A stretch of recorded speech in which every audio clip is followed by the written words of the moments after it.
Good evening and welcome to the Raw Feed. I'm Gary Franchi, coming live from our studio just outside Chicago, where millions are tuning in across YouTube, Rumble, and X to witness what can only be described as the most consequential week in modern American history. Day 5 of Trump's return to power, and the establishment's already crumbling. The deep state's worst nightmare is unfolding in real time, and we're bringing it to you uncensored and unfiltered. Tonight's show, absolutely explosive. We're talking military cargo planes conducting mass deportations, Marines deploying to the border, and the final JFK files that the CIA fought desperately to keep hidden, yes, being released.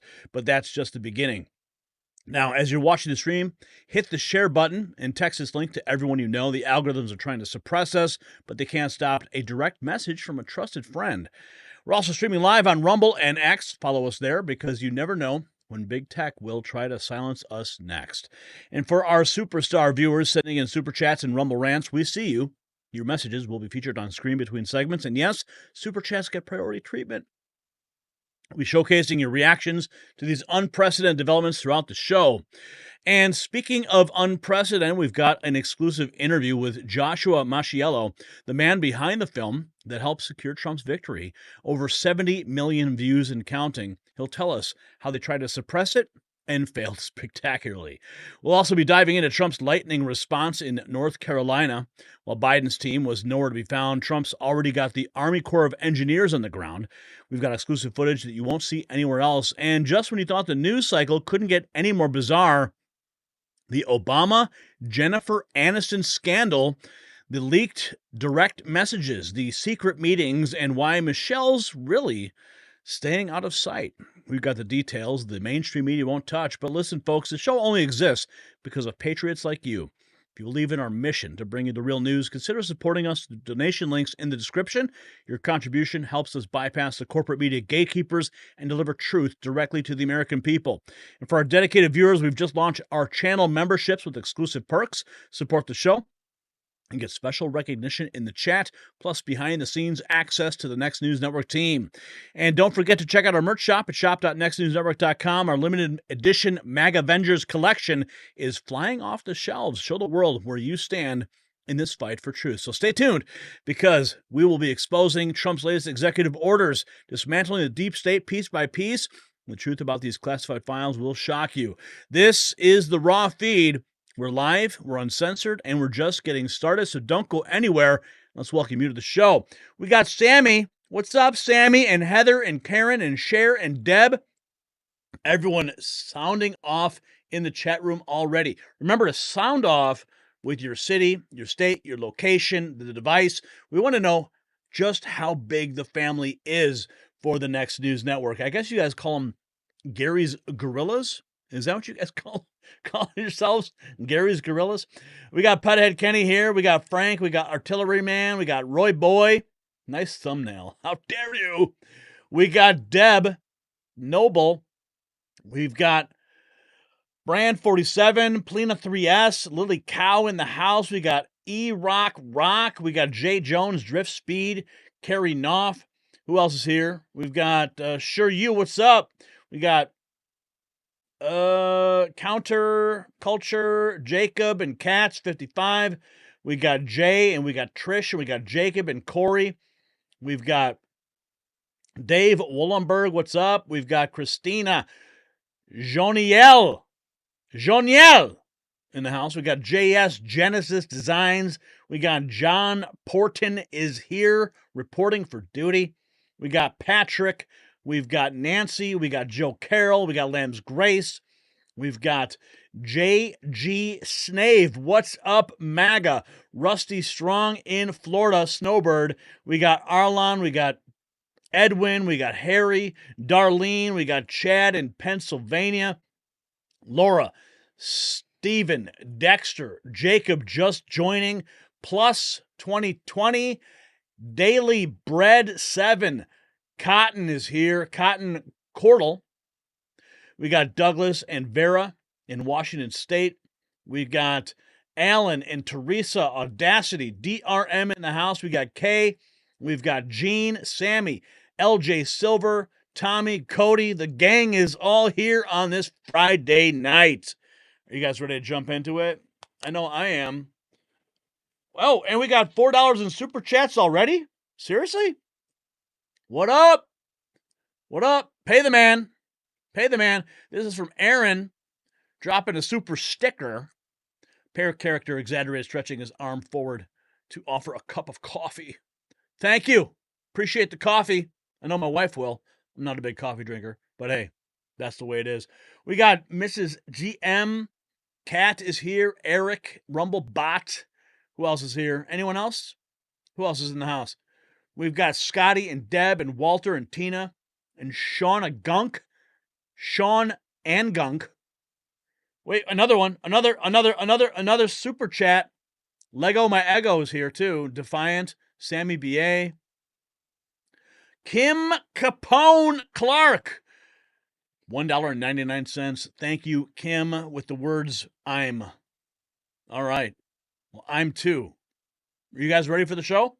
Wait, Chuck Henry just became a Sentinel. What's up? And another one from Steve X-Ray, $5. Come on. Holy cow, you guys are dropping super chats already? Wait a minute. Okay, hang on. Getting to it. Hey! There it is. Chuck, right here, has become a member, and Steve X-Ray 62. What's up, Steve X-Ray? Dropping $5 in the Alex Jones was right jar. How many bucks are we going to drop in that jar tonight, guys? Come on. I'm not sleeping on the couch. Don't let me sleep on the couch tonight. Thank you, Steve X-Ray. All right. I got kids to feed. You guys know the drill. Let's get to the news, Brian. We got to get to it before any more super chats come in, and we have to make our promises kept. Okay? All right. In a move that's sending shockwaves through Washington, President Trump has ordered the complete release of the JFK, RFK, and MLK assassination files after decades of secrecy. The truth about what really happened to these American icons is finally coming to light, but that's not all. Trump's also terminated Fauci's multi-million-dollar security detail and pardoned 23 pro-life activists who were persecuted by the Biden administration. Plus, his bold proposal to make Canada the 51st state has Putin worried about Russia's economic future. And the deep state's in panic mode as Trump systematically dismantles their power structure. You will not believe what's in the documents. Now, patriots, while the deep state tries to hide their secrets, there's one secret they can't keep: the truth about your retirement savings. Just like these classified files were concealed for decades, your retirement funds are being devalued by forces beyond your control. At Global Gold Investments, they believe in transparency, and that's why they're offering a 2025 Protect Your Wealth and Retirement Guide absolutely free when you call 888-700-4148. Don't let your retirement become another government cover-up. Call now. Mention Next News to receive complimentary portfolio analysis plus up to $1,000 in free silver for January rollovers. Okay, let's jump into it. President Trump, this is just in. President Trump has ended Dr. Anthony Fauci's security detail, which has been provided and funded by the National Institute of Health. It's about time. That guy was milking so much taxpayer money to protect him. And we've got this here. We've got Trump held a call with the Prime Minister of Denmark. Did you hear about this? And they are freaking out so badly that they are now in crisis mode. Here is the readout on the call. Many European officials had hoped that his comments about seeking control of Greenland for national security reasons were a negotiating ploy to gain more influence over the NATO territory. Russia and China are also jostling for position in the Arctic. But the call with the Federation has crushed such hopes, deepening the foreign policy crisis between the NATO allies. The intent was very clear. They want it. The Danes are now in crisis mode, said one person briefed on the call. Another said the Danes are utterly freaked out by this. Good. I'm happy about that. We got this also, January 6th. Look at this. Look at another beautiful reunion. A dad finally returning home after being pardoned by Donald Trump. Yes, the love is flowing with this new administration. Yes, this is called real joy, not the manufactured joy from the Kamala Harris campaign.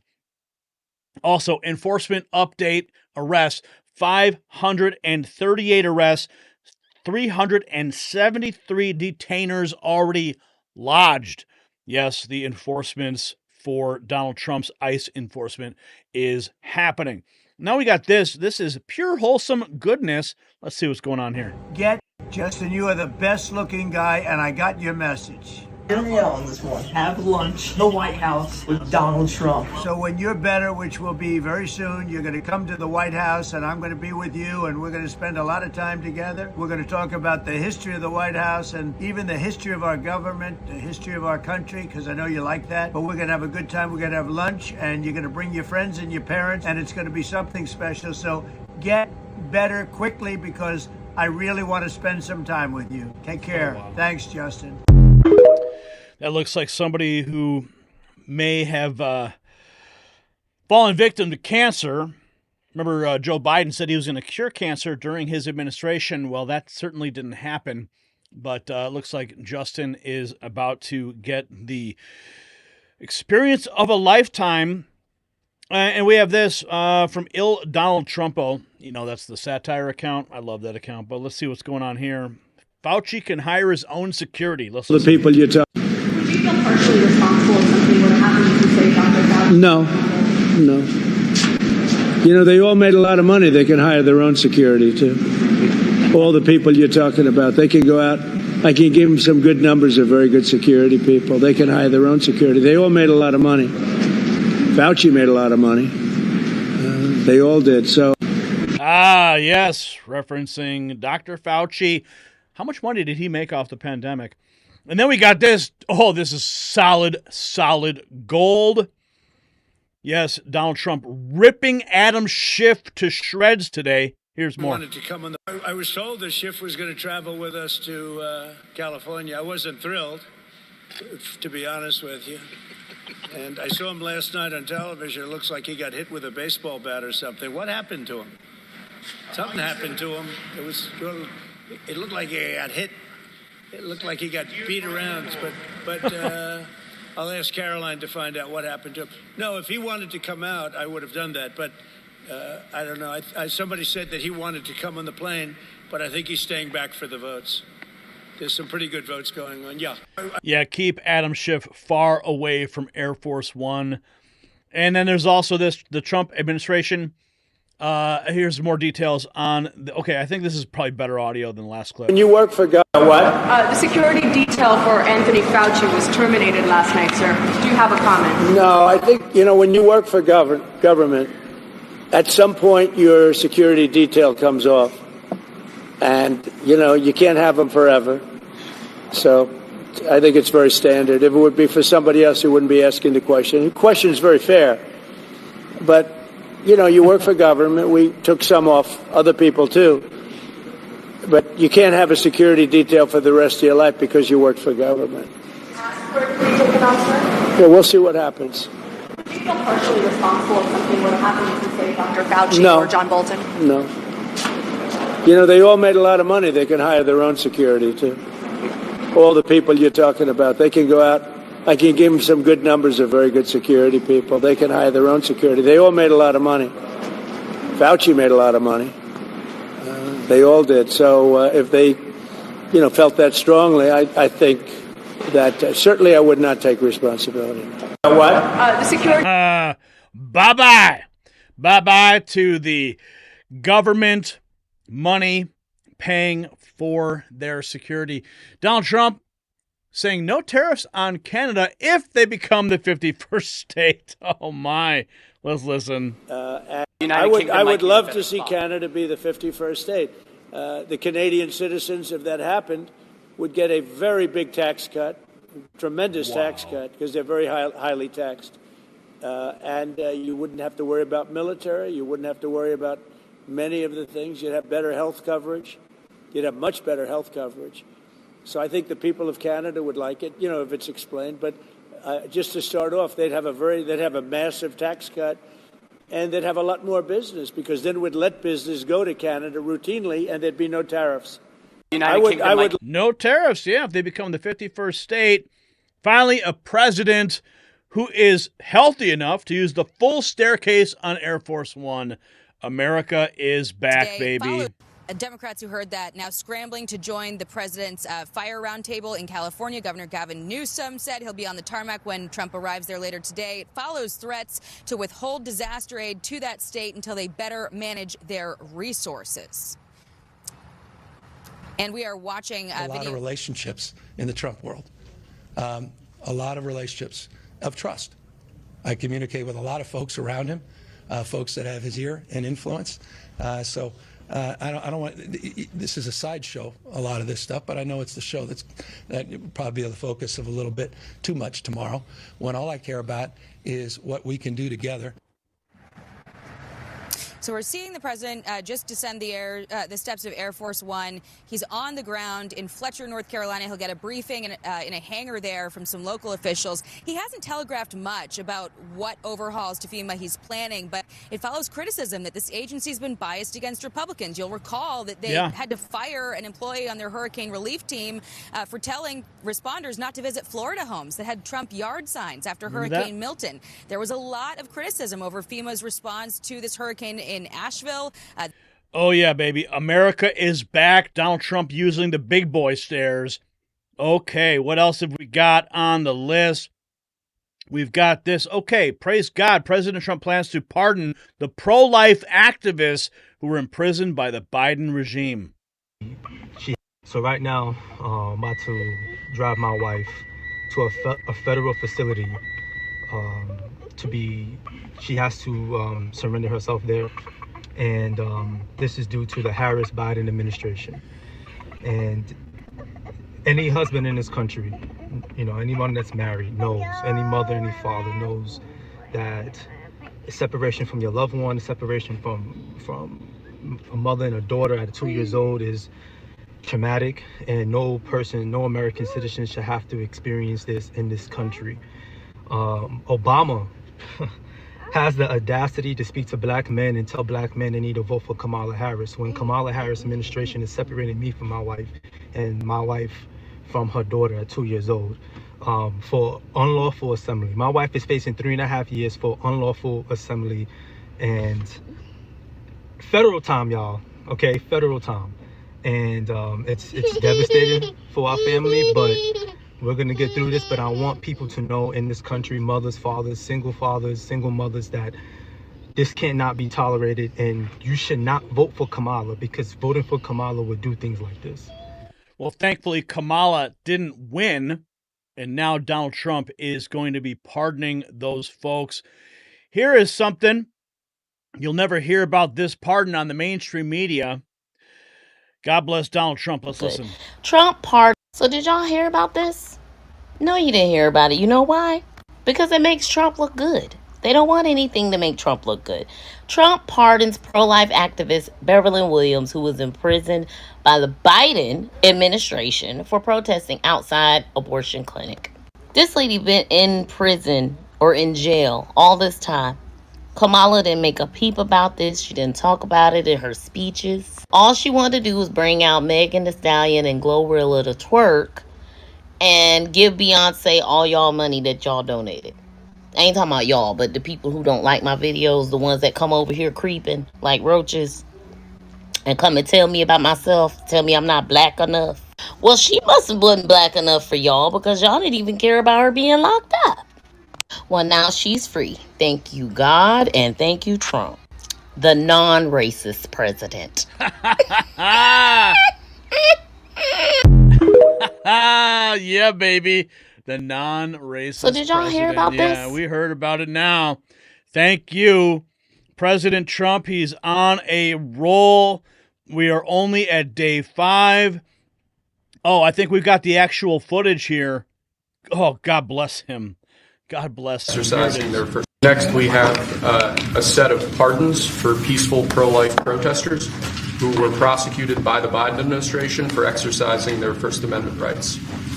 Do you know how many? I believe it's 23, sir. 23 people were prosecuted. They should not have been prosecuted. Many of them are elderly people. They should not have been prosecuted. This is a great honor to sign this.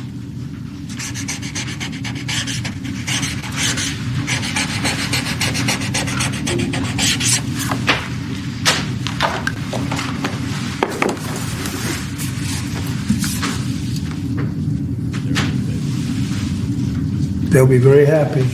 So they're all in prison now. Some are out of custody. It's ridiculous. Next, we have absolutely ridiculous, without question, man. So many wrongs are being righted because President Trump is now back in power. Putin reportedly concerned over Russia's economy ahead of possible Trump tariffs. Yeah, well, maybe just wrap up that whole Ukraine war problem and we can get this thing sorted out, right? Here we have David Harris Jr. Reporting 19 hours ago on the Hannity interview. Let's listen. Joe Biden. The Hannity interview with President Trump. To give pardons to everybody but him. They wanted to take care of. Yeah, but Sean, they wanted to. I don't care. They're yelling at me. This is more important because right now the economy is going to do great. I want to know about I'm the here so the Joe Biden to give pardons to everybody but him. Joe Biden gave pardons to everybody but him. Check this out. Once dismissed Trump's Iron Dome for America missile shield now within reach. As you know, Israel has something like that. And now Donald Trump is talking about creating something for the United States. Here is Bevelyn Williams, peaceful pro-life activist. I believe this is the same gentleman who we saw earlier talking about when he had to drop his wife off at the federal detention facility. Look at mama. Look at mama. Look at us. Oh my. Oh my goodness.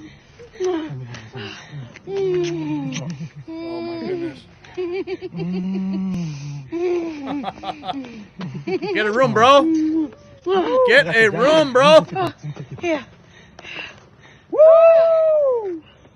Go, go, go, go, go, go, go. Oh my goodness. Go, go, go, go, go, go, go. Oh wow. Go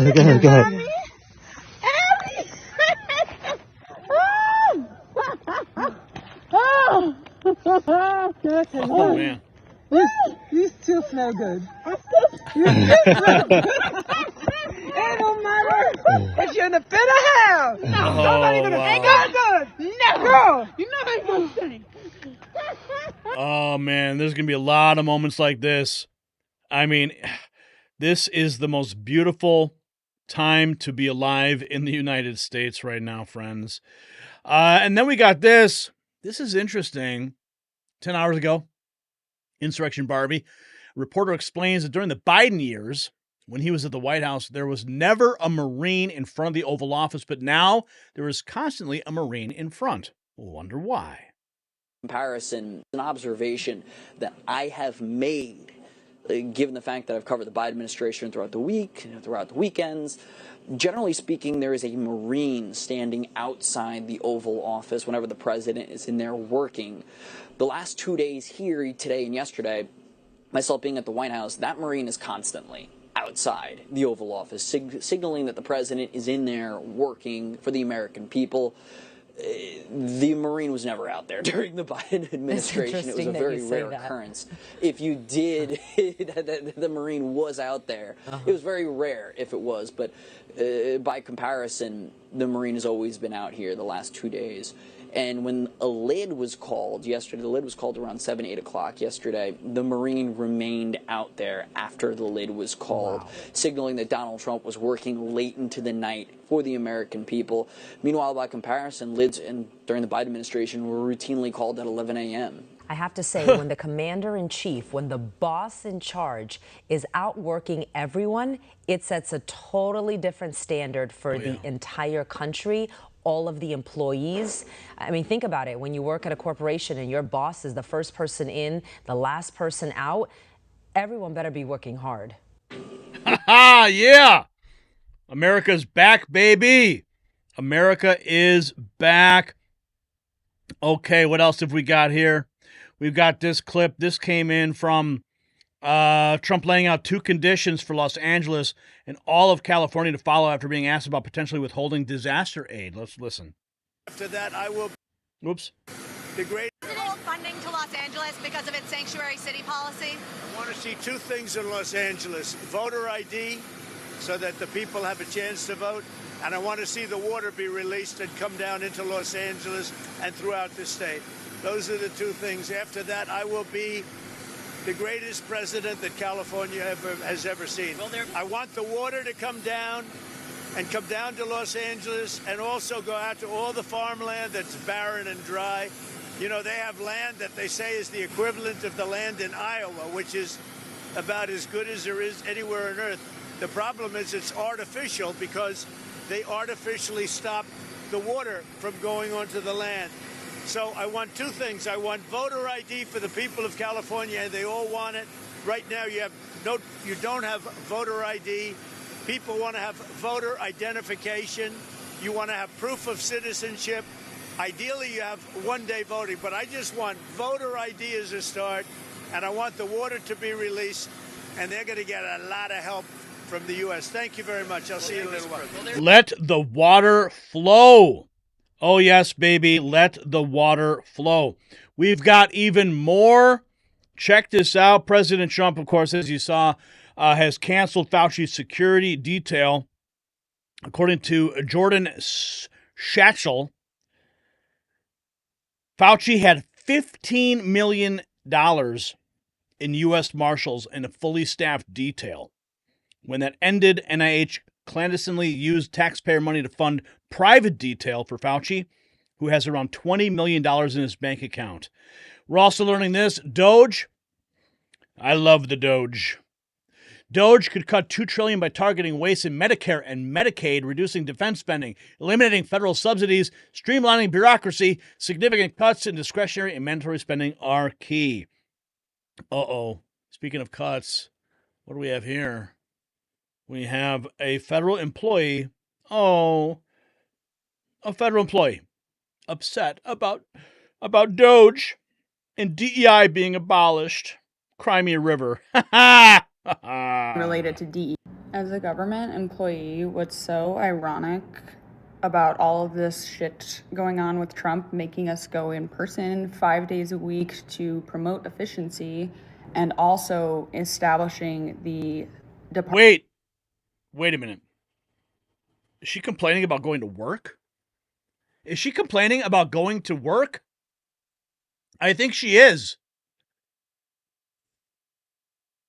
Us go in person 5 days a week to promote efficiency, and also establishing the Department of Government Efficiency, the DOGE. What's really funny is because of all of this news and all of the change in policy, we are yapping more at work. We are trying to digest everything that's going on. We cannot get any work done because of how much information intake that existing in this administration requires. And we're not yapping. Oh my goodness. Too much information. I'm a government employee. Donald Trump's actually working for the American people, and he's making us do jobs. We have to go to work now 5 days a week. We're spending all of our time around water coolers complaining because all Joe Biden was doing was eating applesauce and requesting more ice cream. And she's complaining? See, this is what leadership looks like, honey. Buckle up. Why don't you just go find another job? That, existing in this administration requires. And we're not yapping just to yap. We're yapping because every single day a memo comes down from God knows where, telling us that there's a new rule that we need to enforce that for a job that does not relate to what we're doing. Like, oh, you work for the FDA, guess what? Now you're gonna have to enforce immigration. Any fucking federal employee, guess what? Go snitch on your fucking colleagues if they do anything related to DEI now. This week has been such a whirlwind, I cannot get work done. As a government employee, what's so ironic. Cry me a river. Cry me a river. Wow. We have this. Musk finding $100 million of our money being laundered through football? What? Oh boy, what government is this? So as I mentioned in my last summary of Elon's cuts, these next ones will be all around football and things that he found in the government that just aren't making sense. For example, the National Huddle Standardization Board. This board spent $12 million annually ensuring football teams maintained the perfect circular huddle formation. Musk scrapped it, tweeting, "Huddles don't win games, plays do. Circular thinking, literally." Number 2, the End Zone Dance Oversight Committee. This government committee fined players for choreographic irregularities and excessive jubilation. Musk eliminated it, saying, "Let them twerk if they score. Joy doesn't need red tape." Number 3, the Bureau of Halftime Show Security. They had a $20 million budget, and this agency's sole purpose was to prevent wardrobe malfunctions. Musk dismissed it, tweeting, "We've all seen worse on Twitter. Move on." The National This can't be real. This cannot be real. This cannot be real. This has got to be satire. Safety Administration. Wow. This office tested cleats for optimal traction on all turfs. Musk called it ridiculous government coddling, adding, "Just wear better shoes or play barefoot like champions." Number 5, the Department of Gatorade Color Uniformity. Come on. Okay. I don't know about all that. That sounds like total satire to me. But we do have more in our coverage of this historic day 5. Where is day 5? We've got Doge, part 1.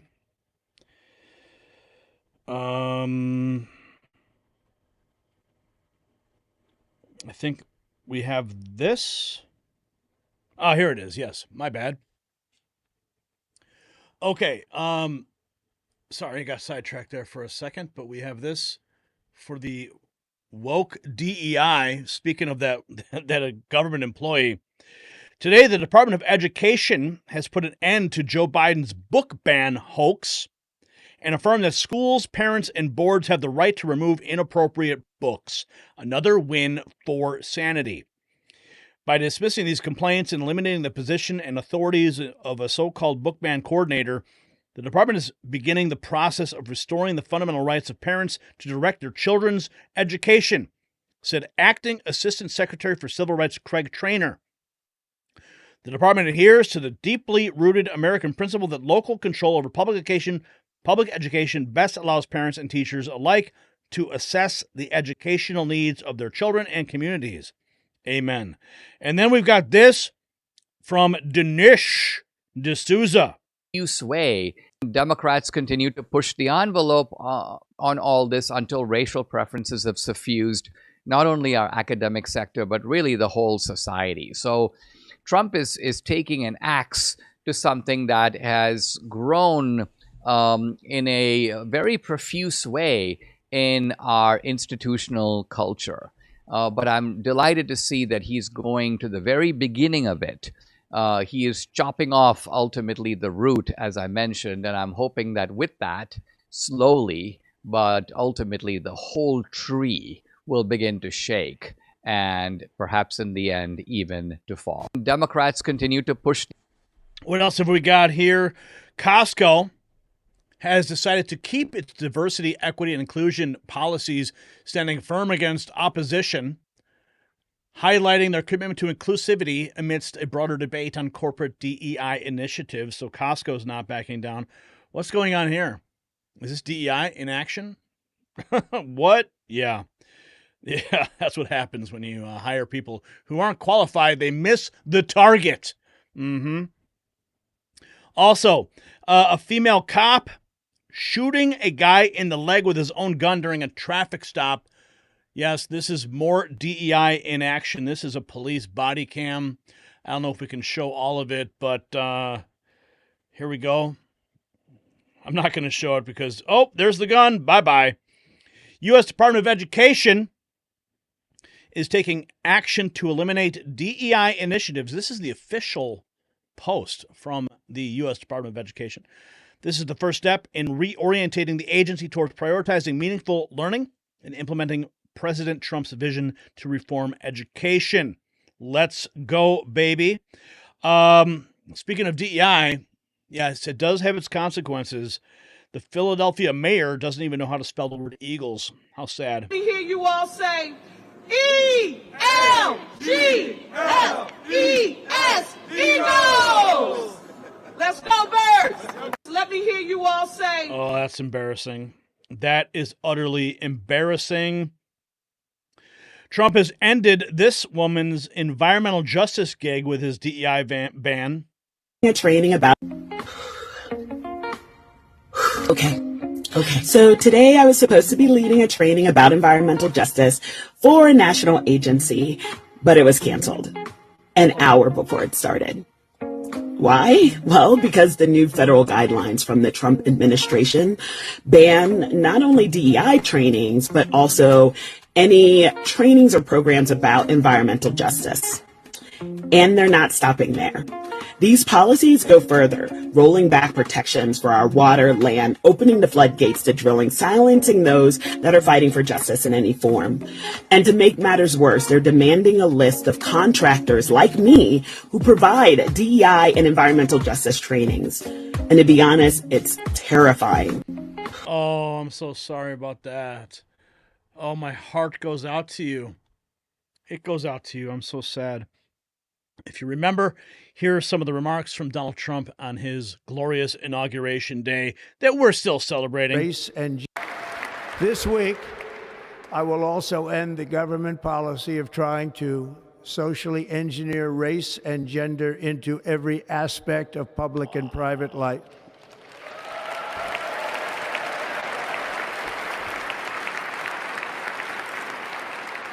We will forge a society that is colorblind and merit-based. Let's go, baby. Let's go. Oh, I'm waking from a nightmare. It will henceforth be the official policy of the United States government that there are only two genders, male and female.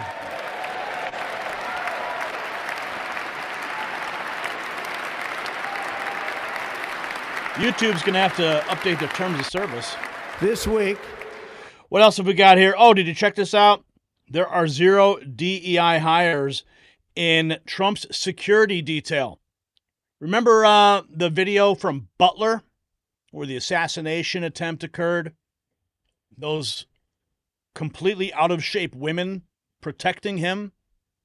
Yeah, bye-bye. Now we got some alphas protecting the president, as it should be. We've also got this, Walmart facing backlash over decision to ditch DEI commitments. Oh, backlash from who? The 0.1% of the people who identify as they don't know what they are.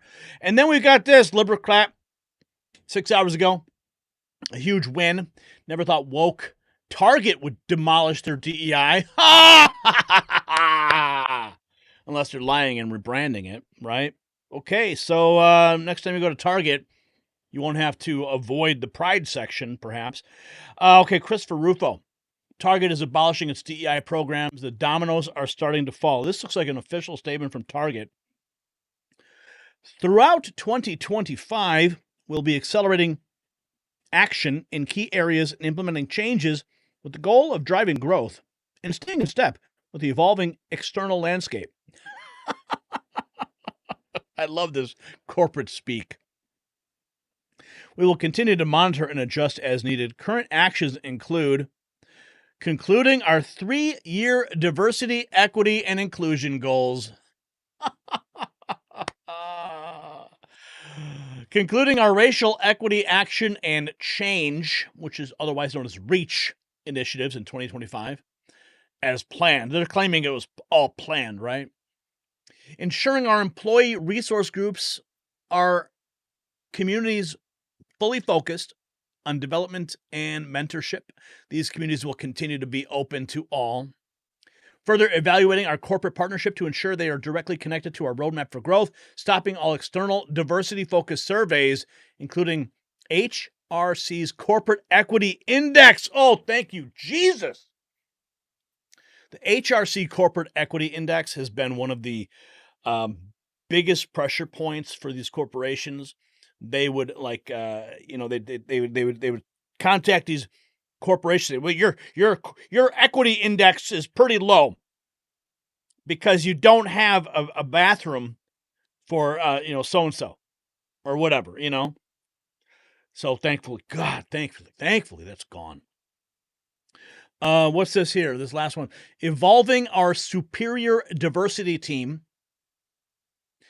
to supplier engagement to better reflect our inclusive global procurement process across a broad range of suppliers, including increasing our focus on small business. So is it safe to shop at Target again? I don't know. Just be careful, right? Federal agencies begin removing DEI guidance from websites after the Trump crackdown. Time.com reporting that. And here is, what is this? This is the president of the powerful pro-LGBT organization GLAAD says they're working with the Pope. And she commended the Pope. Oh, really? Maybe they forgot that whole part of the Bible. What is it, Sodom and Gomorrah, was it? Yeah, I think that's what it was, right? As long as... I think also, we are working with the Pope, and we have been working with the Pope and other religious leaders. And I think we've seen the most movement we've ever seen. Now, we've seen some setbacks. I'm not saying anyone... And we have to be careful about progress. It's not perfect. Right. And no one is perfect in their path to progress. We're talking about an institution that has been around as long as humankind, honestly. And so to see the Pope talk about, that gay folks can become, can enter the seminary, that he believes in blessing same-sex marriages. This is juxtaposed to what we're seeing in America, right? Yeah. Ask some of the victims of the Catholic Church how they feel about that. And here's potentially the next Canadian Prime Minister. He's going after woke too. By gender, woke has one purpose, only one purpose. Plenty of pretexts, but only one purpose: control. It is designed to divide people by race, by gender, by ethnicity, by religion, by vaccine status, and any other way that they can divide people into groups. Because why? Then you can justify having a government to control all those groups. No more woke. We need free. Yeah, no more woke, baby. No more woke. Here is Anton Daniels. If you need DEI to keep or get your job, you were never qualified in the first place. Let's hear what he has to say. Back into the office. I do like his glasses. What's going on? I like those glasses. What are those? Oh, those are Versace glasses, I think. Nice. Okay, anyway. What's going on, friends and family? I see it's a lot of chatter online about Trump's executive orders for diversity, equity, and inclusion, as well as federal workers being required to go back into the office. Let's address first the requirement to go back into the office. If you were already supposed to be in the office prior to COVID, but then you benefited from it by being able to work from home, you should have never adjusted your expectations to go and live and work in Mexico City or be a passport bro or being able to move out into the suburbs and buying a home 2 hours away from where you used to go into your corporate office. You need to understand that that was a blessing, not necessarily an expectation, but I think that because a lot of people work from home now, or a lot of people had adjusted to that, then they automatically expected for that to be forever. And they was listening to people on TikTok and Instagram give them financial advice or career advice, and you shouldn't have in the first place. So get your ass back to work. That's number one. And diversity, equity, and inclusion. If you have to worry about that in order to keep your job, then you was already in trouble. I've never seen a corporate environment or a manager say that they're not going to continue to hire somebody based off of how great they are or what value that they add or whether or not they're a cultural fit. If you are great at what you do, then you don't ever have anything to worry about. If you got your position because of your identity then you probably shouldn't have that job in the first place. And why would you even want to work for a place that hired you based off of your identity, or it's not a good fit, or you don't like the culture, or you feel like they racist, or any of that type of stuff, even though you probably got delusions of grandeur in your head?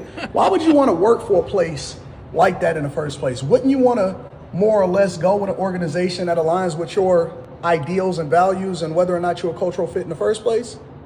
Just something to think about. What's going on, friends and family? I see it's a lot of chatter online about Trump's executive orders for diversity, equity, and inclusion. About it all. Oh yeah, baby, we got more. We got more. We got more. Here is Billboard Chris. He's out in the streets, and he is affirming that there are two genders. I love Billboard Chris. Bank of America. Remember that when Donald Trump went after them at Davos? Said you guys are debanking conservatives. Well, they went ahead and they went ahead and issued a statement. Bank of America says they serve more than 70 million clients, and we welcome conservatives. We would never close accounts for political reasons, and we don't have a political litmus test. Yeah, I don't think that's true. Just ask General Flynn. And then we've got this from Javier Milei. I love this guy. I hope this is in English. Must be. Is it not true that right now, as we speak in the UK, citizens are being imprisoned for exposing horrifying crimes committed by Muslim migrants, crimes that the government seeks to conceal?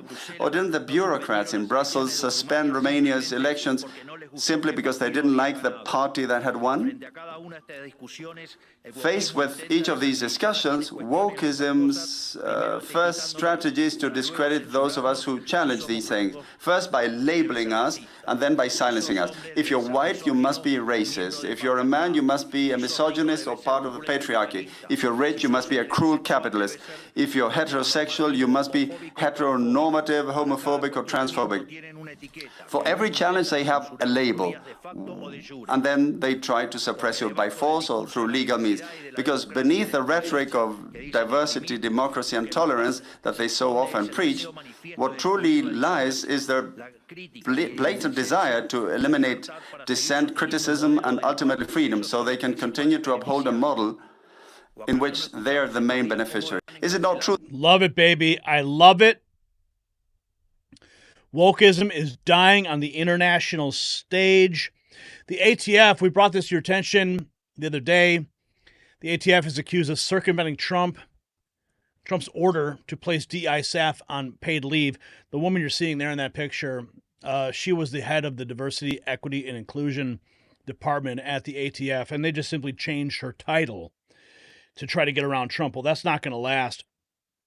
And then we have this, Juanita Broderick posting Senator John, I love Senator John Kennedy. What was he saying? Talking about DEI. Yeah. I think the American people have spoken very clearly that that the best way to stop discriminating against people on the basis of race or gender is to stop discriminating against people on the basis of race and gender. Yeah. Let's go, baby. DEI and affirmative action are essentially the same thing. When people realized affirmative action was racism and pushed back, they repackaged it into DEI. The equity part is where they really flex and make assumptions and excuses to be racist against others. Well, that's all coming to an end. Also, we have this. Following the Alabama governor signing a bill banning DEI programs from public universities, UAB Hearsink sent an email stating they're changing the name of their DEI program. They're still implementing DEI just under a different name. It's being run by the same person. So we're going to see a lot of this as they try to rebrand their institutionalized racism. And then we've got this guy, Jerry Goodnight. He's a teacher at Cobb County Schools in North Carolina, vowing to continue pushing DEI, CRT, or any other acronym in his classroom after Trump signed EO's dismantling DEI programs. So keep that in mind. And then we've got this, Senator Ted Cruz. Senator Ted Cruz, he's on the case too. He says, this was just 6 hours ago. He says, my office has been alerted about an agency contractor attempting to obscure its DEI offices and programming in direct violation of Trump administration executive orders. For the past 4 years, Democrats mandated that all taxpayer-funded scientific research and development, R&D, must incorporate DEI values. That ends now. I stand committed to working with the Trump administration to root out the harmful, discriminatory DEI activities throughout the government. So this appears to be an email that was sent out in its subject line right there. If you can see it, it says reframing DEI efforts. That says it right there. Reframing DEI efforts. This was in December 3rd of 2024. So they've been planning for this just in case President Trump comes to power, and now he is, and the party is over, and the salt must flow. So this is it, my friends. The dismantling of the deep state's decades-long grip on power. And we look at the timing, it's no coincidence that Trump chose day 5 of his presidency to unleash this bombshell. And also, there is a clear message. The era of government mandates are over. As everything continues to surface, there will be much more tears to flow. All right? The question is now, just how deep does this really go? How much rebranding are they going to have to do? Let us know your thoughts in the comments below. What do you think is going to happen next? And show off your Patriot pride with our exclusive Mag Avengers collection available now at shop.nextnewsnetwork.com. All right. Let's see here. What else have we got going on? We got a lot of super chats coming in. Look at that. Love it. I love it. We've got, let's see, who's here? Zyla. Omega, $2. Let's do this. And what else have we got here? Let me just make a quick note.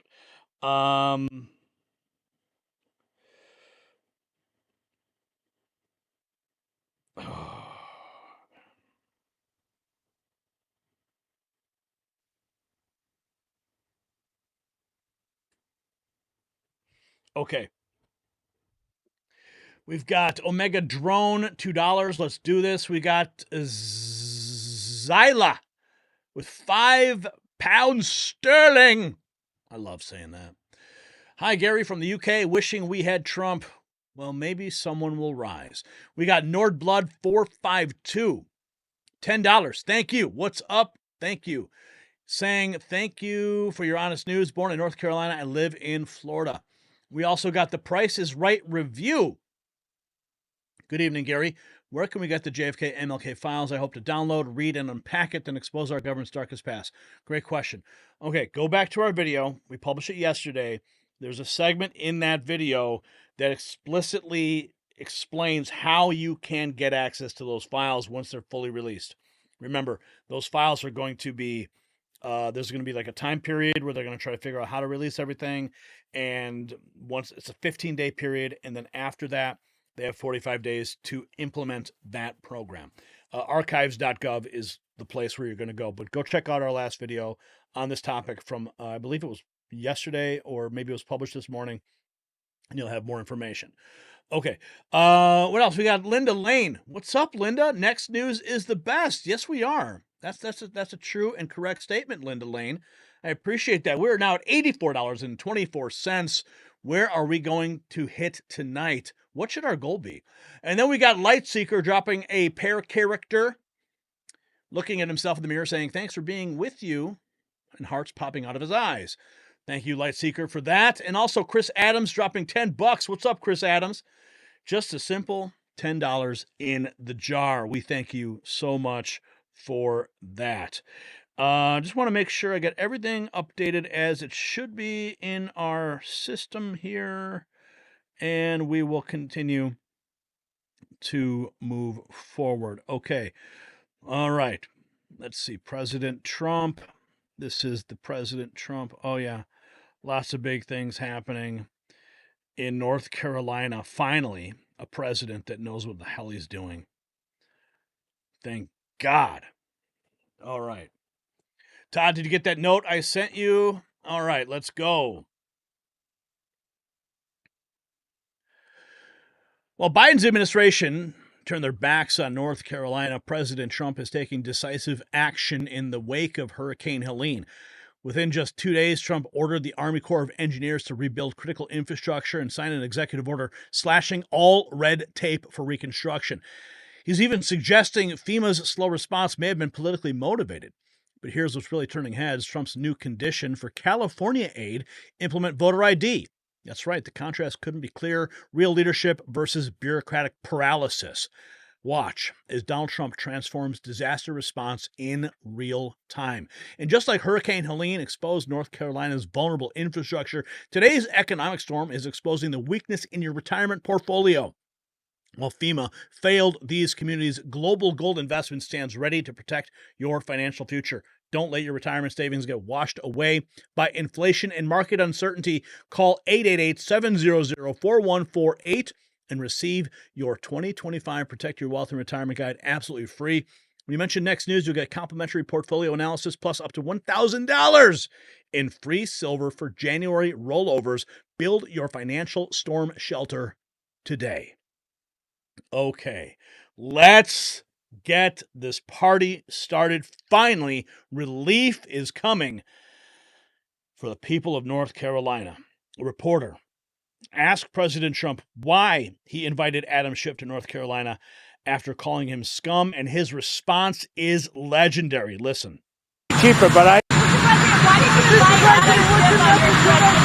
don't know. Is he going? Is he going? I don't know. I mean, I really don't. You know, because if he's going to be there, it would be cheaper, but I didn't invite him. Somebody did. I didn't invite him, but somebody did. Here's President Trump on the voter ID. President Trump wants voter ID and more water to fight fires before he will send emergency aid to California. These should be common sense, but Newsom wants his people to suffer. D.C. Drano reporting that. Let's listen in. Funding to Los Angeles because of its sanctuary city policy? I want to see two things in Los Angeles: voter ID, so that the people have a chance to vote, and I want to see the water be released and come down into Los Angeles and throughout the state.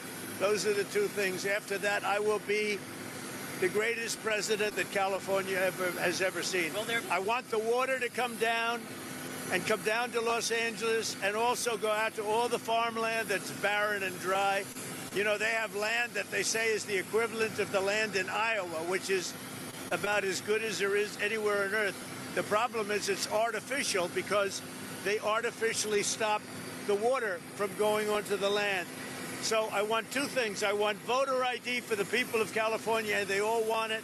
Right now, you don't have voter ID. People want to have voter identification. You want to have proof of citizenship. Ideally, you have one-day voting, but I just want voter ID as a start, and I want the water to be released, and they're going to get a lot of help from the U.S. Thank you very much. I'll see you in a little while. Thank you very much, President Trump, for being the president that we need you to be. God bless him, man. This is only the beginning. We are only in day 5. Trump on Adam Schiff looks like he got hit with a baseball bat. Busy. It's reported you invited Senator Schiff to join you on this trip, and he was too busy. Are you disappointed? I don't know. I was told that Schiff was going to travel with us to California. I wasn't thrilled, to be honest with you. And I saw him last night on television. It looks like he got hit with a baseball bat or something. What happened to him? Something happened to him. It looked like he got hit. It looked like he got beat around. But I'll ask Caroline to find out what happened to him. No, if he wanted to come out, I would have done that. But I don't know. Somebody said that he wanted to come on the plane, but I think he's staying back for the votes. There's some pretty good votes going on. Yeah. Yeah, so I don't know why he would say that. I have not seen the footage of Adam Schiff. Maybe he's got panda eyes. I don't know. But yes, FEMA is done. When you have I'll also be signing an executive order to begin the process of fundamentally reforming and overhauling FEMA, or maybe getting rid of FEMA. I think, frankly, FEMA is not good. I think when you have a problem like this, I think you want to go and whether it's a Democrat or Republican governor, you want to use your state to fix it and not waste time calling FEMA, and then FEMA gets here and they don't know the area, they've never been to the area, and they want to give you rules that you've never heard about. They want to bring people that aren't as good as the people you already have. And FEMA's turned out to be a disaster. And you could go back a long way. You could go back to Louisiana. You could go back to some of the things that took place in Texas. It turns out to be the state that ends up doing the work. It just complicates it. I think we're going to recommend that FEMA go away. I'll also be recommending that FEMA go away.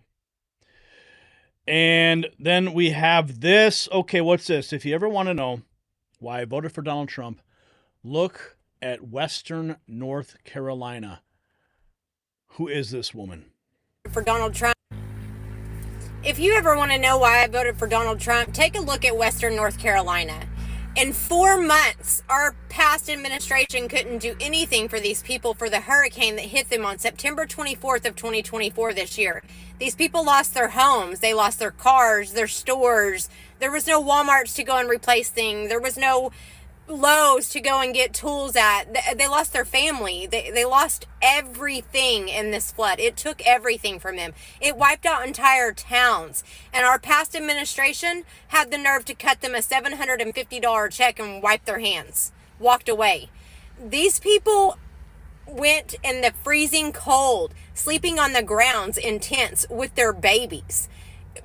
Some of them had newborn babies sleeping on the ground in tents with snow on the ground. Can you imagine? And in 2 days, President Trump has these people being transferred to fully furnished apartments. In 2 days. Our borders are being closed. Oh, yeah. The borders are being closed. President Trump taking action when it is so desperately needed there in North Carolina. Here's President Trump 7 hours ago. God bless him, man. RSBN reporting President Trump gives North Carolinians the opportunity to address the nation about their experiences and losses during Hurricane Helene. Let's listen in. About two. I bet this guy would like to say something. I was next door to the house, and my son was out of town, so when he came in to Charlotte to my sister's, he called about 2 in the morning because at midnight the water was still in the stream, within the banks. So when he called, the water was coming up, so I started moving vehicles up to about 5:30 in the morning, and she was in the house, and I pulled up to the steps and I said, hop on the fender and I'll get you out. Well, he built a beach house on stilts, 5 times higher than the floodplain. And she said, well, he said I'd be okay. So I'm staying with the dogs. So I went to higher ground with some vehicles, hers included, and the water covered everything.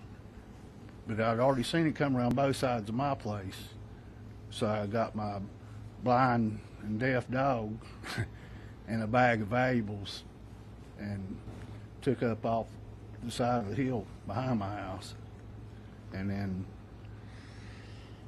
was heading to the cemetery back there because I knew it was open, because there was trees. You know, I just want to make a point here as we're watching this personal account. You never see anything like this from the Biden administration. They would control every single message that come out of North Carolina. Remember when they were shutting down people who were flying drones over the area to get actual footage, and that footage was ending up on social media, making Joe Biden look like a fool, making that administration look ridiculous because of their failed disaster response? This man's uncensored. This man is unfiltered right here. You're getting a first-hand account. And President Trump standing there listening intently. This is beautiful. Falling and uprooting. It was raining. You never saw anything like that? No, I've been through floods. all my life around there. Never nothing. Never been. Mm-mm. But you're okay, right? Yep. House destroyed. Yeah. Well, we're gonna help you out. We're gonna help you out. Appreciate it. Okay. Thanks for being here. Anybody else? You guys okay? Our day that morning began a little taller with some trees falling into our house, which our house is goes back 4 generations, 80 years, and never came close to flooding. And we woke up with trees about 4:30 or 5 in the morning, and our house sits 3/10 of a mile back off the road, and the water, we've had flooding and such in the lake, but nothing like we saw. And like most everybody else, we moved 5 vehicles this far up, and lawnmowers and everything else, and the water started coming in the house. And when it got up to about ankle high, we have a loft. I got her up in that and tried to gather what you might want, which was totally random. And then when it made it to the loft and started getting up to about her hips, I built a little makeshift ladder and we got out on our roof. And we spent 4 hours on the roof. I had a little baggie. I did notes on my cell phone to my 2 kids and my 2 grandkids, and something to identify me in case we were lost in it. Did you think you were going to make it? No, we're. Oh, you didn't? Yeah, we didn't think we were going to make it at all. I mean, our house was 25 feet underwater. So you didn't think you were going to live? No, we were watching houses, trailers, bodies coming by us. And we lived in the Azalea Road area in East Asheville, O-Team. Yeah, we watched our garage float by. My goodness. But, we got to a point where it crested about 4 feet up on the roof. We took about 3 or 4 hours for it so we could kind of do everything in reverse, and got out in the mud to higher ground. And I got out higher ground up to a subway and got over to her daughter's house, where when she saw that I didn't have her, she lost it. And I was like, she's okay, she's alive. And we tried to make our way back in there and gather things best we could. But, found a body right away. There was about 8 bodies in our area that first 2 weeks located. And we were lucky we weren't one of them, and blessed. Wow. Yeah, Joe Biden would never let those people take the microphone without having any filter. Here's Trump talking about issuing an executive order eliminating all regulations on road construction for North Carolina's rebuilding efforts. Available resource. I'm pleased to announce that under our leadership, the federal government will be surging housing solutions to the state that go beyond mere temporary hotel stays that ended up being very short term. The government wouldn't do it any longer, which is ridiculous. We'll marshal all available resources and bring back potable water and make your water and infrastructure dramatically more reliable very quickly. Today, I'll also be signing an executive order slashing all red tape and bureaucratic barriers and permits to ensure the rapid reconstruction of the roads here in western North Carolina. We're going to go through a permitting process that's called no permitting, just get it done. That's the way they built them many years ago, I guarantee you that, right? I'm pleased to announce that under Amen. Amen. Finally, cutting the red tape that is strangling these people. Here's more on President Trump talking about getting rid of FEMA. I'll also be signing an executive order to begin the process of fundamentally reforming and overhauling FEMA, or maybe getting rid of FEMA. I think, frankly, FEMA is not good. I think when you have a problem like this, I think you want to go and, whether it's a Democrat or Republican governor, you want to use your state to fix it and not waste time calling FEMA, and then FEMA gets here and they don't know the area, they've never been to the area, and they want to give you rules that you've never heard about. They want to bring people that aren't as good as the people you already have. And FEMA's turned out to be a disaster. And you could go back a long way. You could go back to Louisiana. You could go back to some of the things that took place in Texas. It turns out to be the state that ends up doing the work. It just complicates it. I think we're going to recommend that FEMA go away. And we pay directly, we pay a percentage to the state. But the state should fix this. If the state did this from the beginning, it would have been a lot better situation. I think you guys agree with that, right? Think about that. He's returning power back to the states. You know, it's the same thing with like public education, right? Why would you have a Department of Public Education at the federal level? Okay, they don't know the students. They don't know the education. It's the same thing with FEMA. Right? They don't he just laid it out there. They don't know the roads, they don't know the landscape. They bring in these woke federal employees that come down and it's like, oh, and then they start meddling with all the local restructuring efforts and the rescue efforts. Okay? I mean, how about you just have FEMA just go and just drop supplies, you know, and let the states and the localities take lead. FEMA can still have like a supporting role, call it something else. But Donald Trump clearly understands the problem that FEMA has presented for so long. Here we have more. Holy cow. Trump floating the question of North Carolina aid being slow-walked for political reasons. Oh, my. President, you talked about conditions being placed on aid to California, voter ID and the like. Are there any conditions that you're going to put on aid to North Carolina? We're going to do a lot for North Carolina. You know, they've been very slow. I don't know why it's been so bad. This has been one of the worst I've seen. Katrina, of course, you know, was something that obviously that was a long time ago. That was not good. But this has been very slow. I don't know if that was for political reasons because they lost the state. You know, Biden lost the state. Maybe he felt he doesn't care.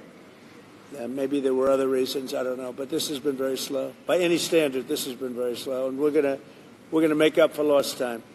No conditions you're going to push for aid. Well, in California, I have a condition. In California, we want them to have voter ID so the people have a voice, because right now the people don't have a voice because you don't know who's voting, and it's very corrupt. And we also want them to release the water. If they released the water, they wouldn't have had a problem. If they released the water when I told them to, because I told them to do it 7 years ago, if they would have done it, you wouldn't have had the problem that you had. You might not have even had a fire. So, but here I don't have that. It's a different thing. You got hit by a storm.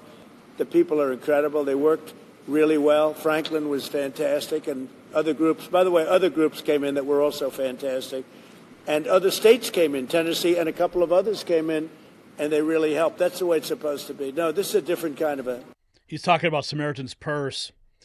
Even my own family, my wife, she organized a local drive. She was able to bring have people bring supplies to our house, and then we personally deliver those supplies to semi-trucks that were heading to North Carolina.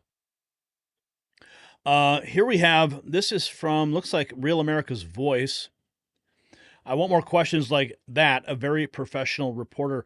Real America's Voice, Brian Glenn, getting the real reporting done in a turnaround in the Trump administration. Yeah.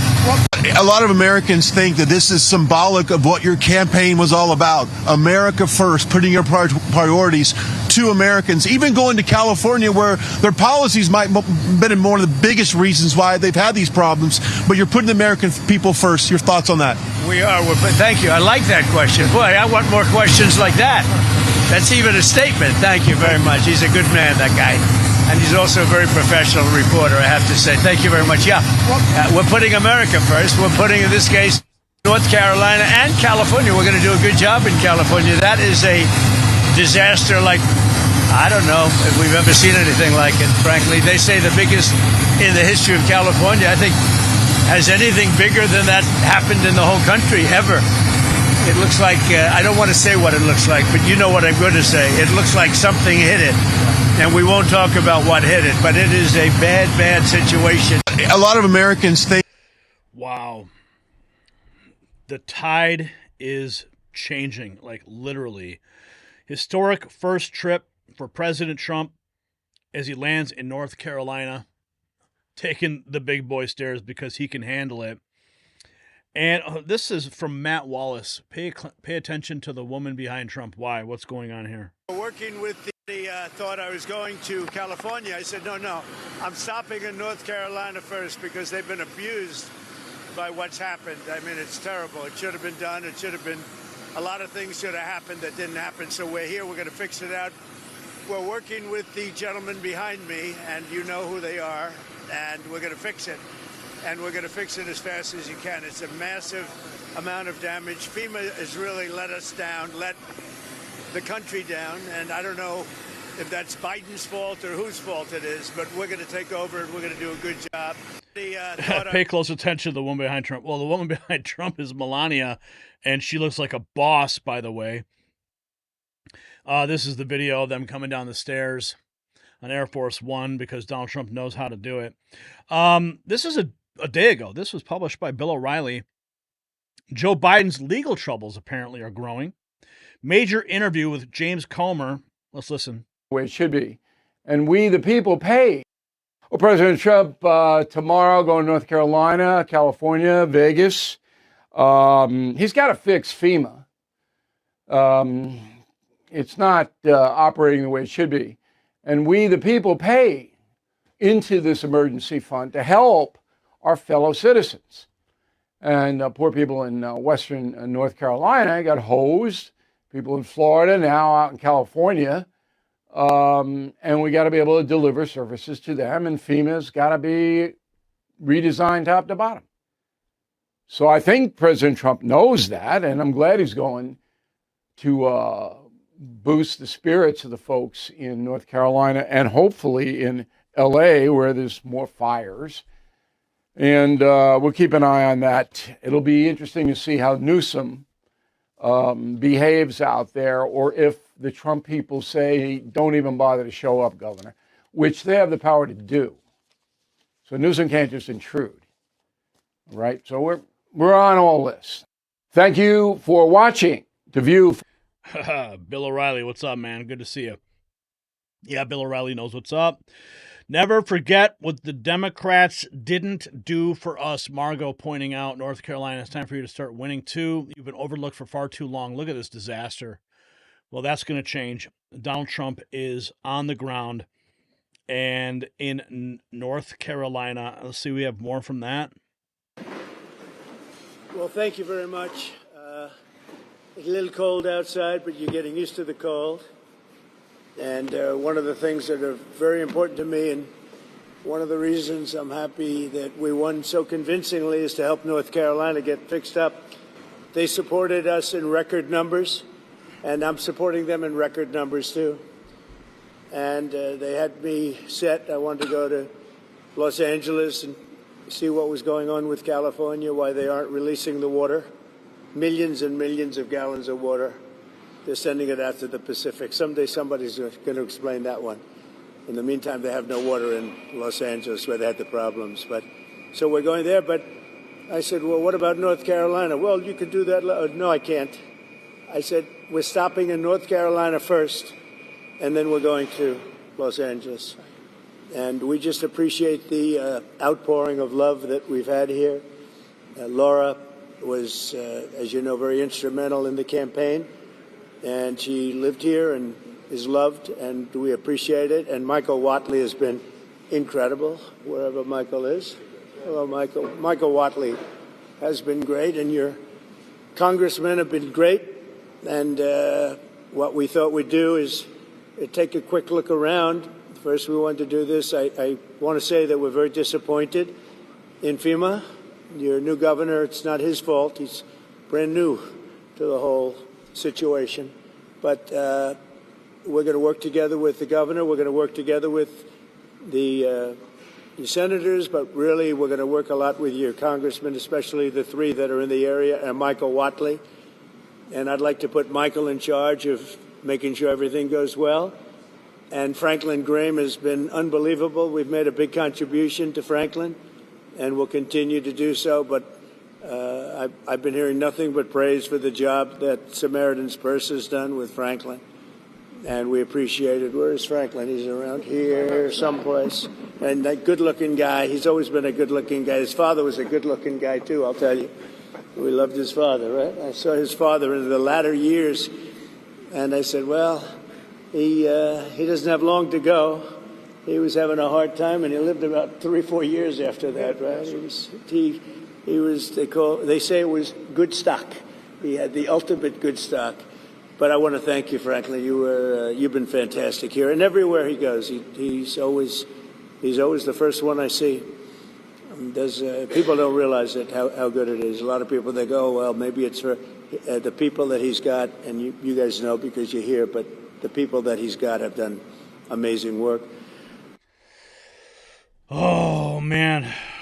President Trump is back, and I am just here for it. We are all here for it. So the speed of Trump's response in North Carolina reveals everything wrong with our current disaster relief system. In just 48 hours, he's accomplished what the previous administration couldn't do in 4 months. By deploying the Army Corps of Engineers and eliminating bureaucratic red tape, Trump's showing what America First disaster response looks like. But here's what's really interesting. His suggestion that aid was deliberately slow-walked because North Carolina didn't support Biden. Now he's demanding voter ID implementation in California before they receive federal assistance. Is this the new standard for disaster relief? Accountability for election integrity? Share your thoughts in the comments below. Should federal aid come with conditions? And rep your patriot spirit with our bold MAG Avengers gear exclusively at shop.nextnewsnetwork.com. Yeah, baby. Let's go. Okay, what else have we got here? Ruby Sue dropping a $20 bomb right here in the Alex Jones Was Right jar. Pedro Perez, $4.99. Thank you for that. A pair character. Then we got Alex Bleeping Jones dropping $5. Do you think President Trump will be able to get the deep state to release the truth about aliens and UFOs? Well, I think he might. I don't think he has to get the deep state. I think that he just signs it. Game over, right? And then we got Harold Sharp, who has just become a member. What's up, Harold? Welcome to the club. And R. Addison Arthur has just become a member. Right on. It is great to see you guys joining the family. Okay, we've got more news to get to. Oh, yeah, baby. The game is on. It's Friday night. You're watching the Raw feed. I'm Gary Franchi. We've got thousands and thousands of people tuning in. If you haven't hit the share button yet, what are you waiting for? Remember, it's not just sharing the link on social media. You got to share it through text message. That's like literally the most powerful thing you can do because you're going to bypass all of the algorithms. And I mean, you're going to send a message to a friend. You got to watch this. Hey, check this out. This guy's on fire. Check it out. Listen to what he's saying. You are the tip of the spear in this entire movement. Never forget that. The power you hold in your hand. All I'm doing is giving you the ammunition so that you can fire the truth bombs all over the world. Take advantage of it. Go to our channel. Look at the videos that we isolate from these live feeds and pick your favorites and send them to people. That is how we continue to win. Are you tired of winning yet? Are you tired of winning yet?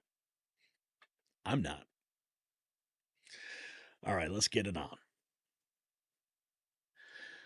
The border crisis is getting a massive military response. 1,500 troops, including 500 Marines from Camp Pendleton, have been deployed to secure our southern border. Military cargo planes are already conducting deportation flights with capacity to remove 5,000 illegal aliens in record time. The U.S. Catholic Church is speaking out, but Trump's administration isn't backing down. Tom Homan's leading the charge, utilizing Air Force aircraft to accelerate the process. This is the most aggressive immigration enforcement action in American history, and it's happening in just 5 days into Trump's presidency. And while we're securing our nation's borders, it's time to secure your retirement against foreign market threats. Just as military aircraft are protecting our sovereignty, Global Gold Investments protects your wealth from economic instability. Don't let foreign interference compromise your financial security. Call that number on the screen, 888-700-4148, and receive our 2025 Protect Your Wealth and Retirement Guide. Mention Next News for a complimentary portfolio analysis and up to $1,000 in free silver for January rollovers. Like our Marines defending our border, let us defend your financial future. Okay, let's have some fun. This was posted by Nancy Pelosi's liver on X. The White House confirms deportation flights with military-style aircraft. It has started. On the left, smile for a group photo. There they are.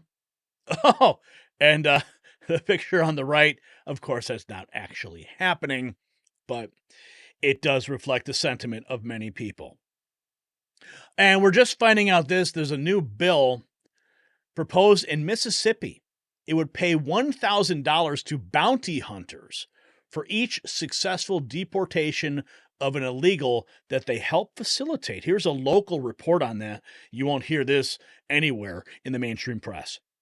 Bill that would allow certified bounty hunters to assist in identifying and reporting undocumented immigrants was introduced in the Mississippi House of Representatives. The bill, proposed by the DeSoto County District Attorney and authored by State Rep. Justin Keene, would create the Mississippi Illegal Alien Certified Bounty Hunter Program. This program would offer a $1,000 reward to registered bounty hunters for each successful deportation they help facilitate. Okay, where's Dog? Where's Dog the bounty hunter? Yeah, he's putting his boots on right now.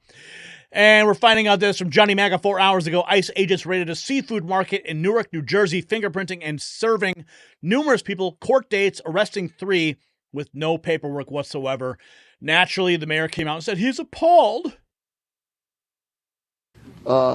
They went in the back of the establishment.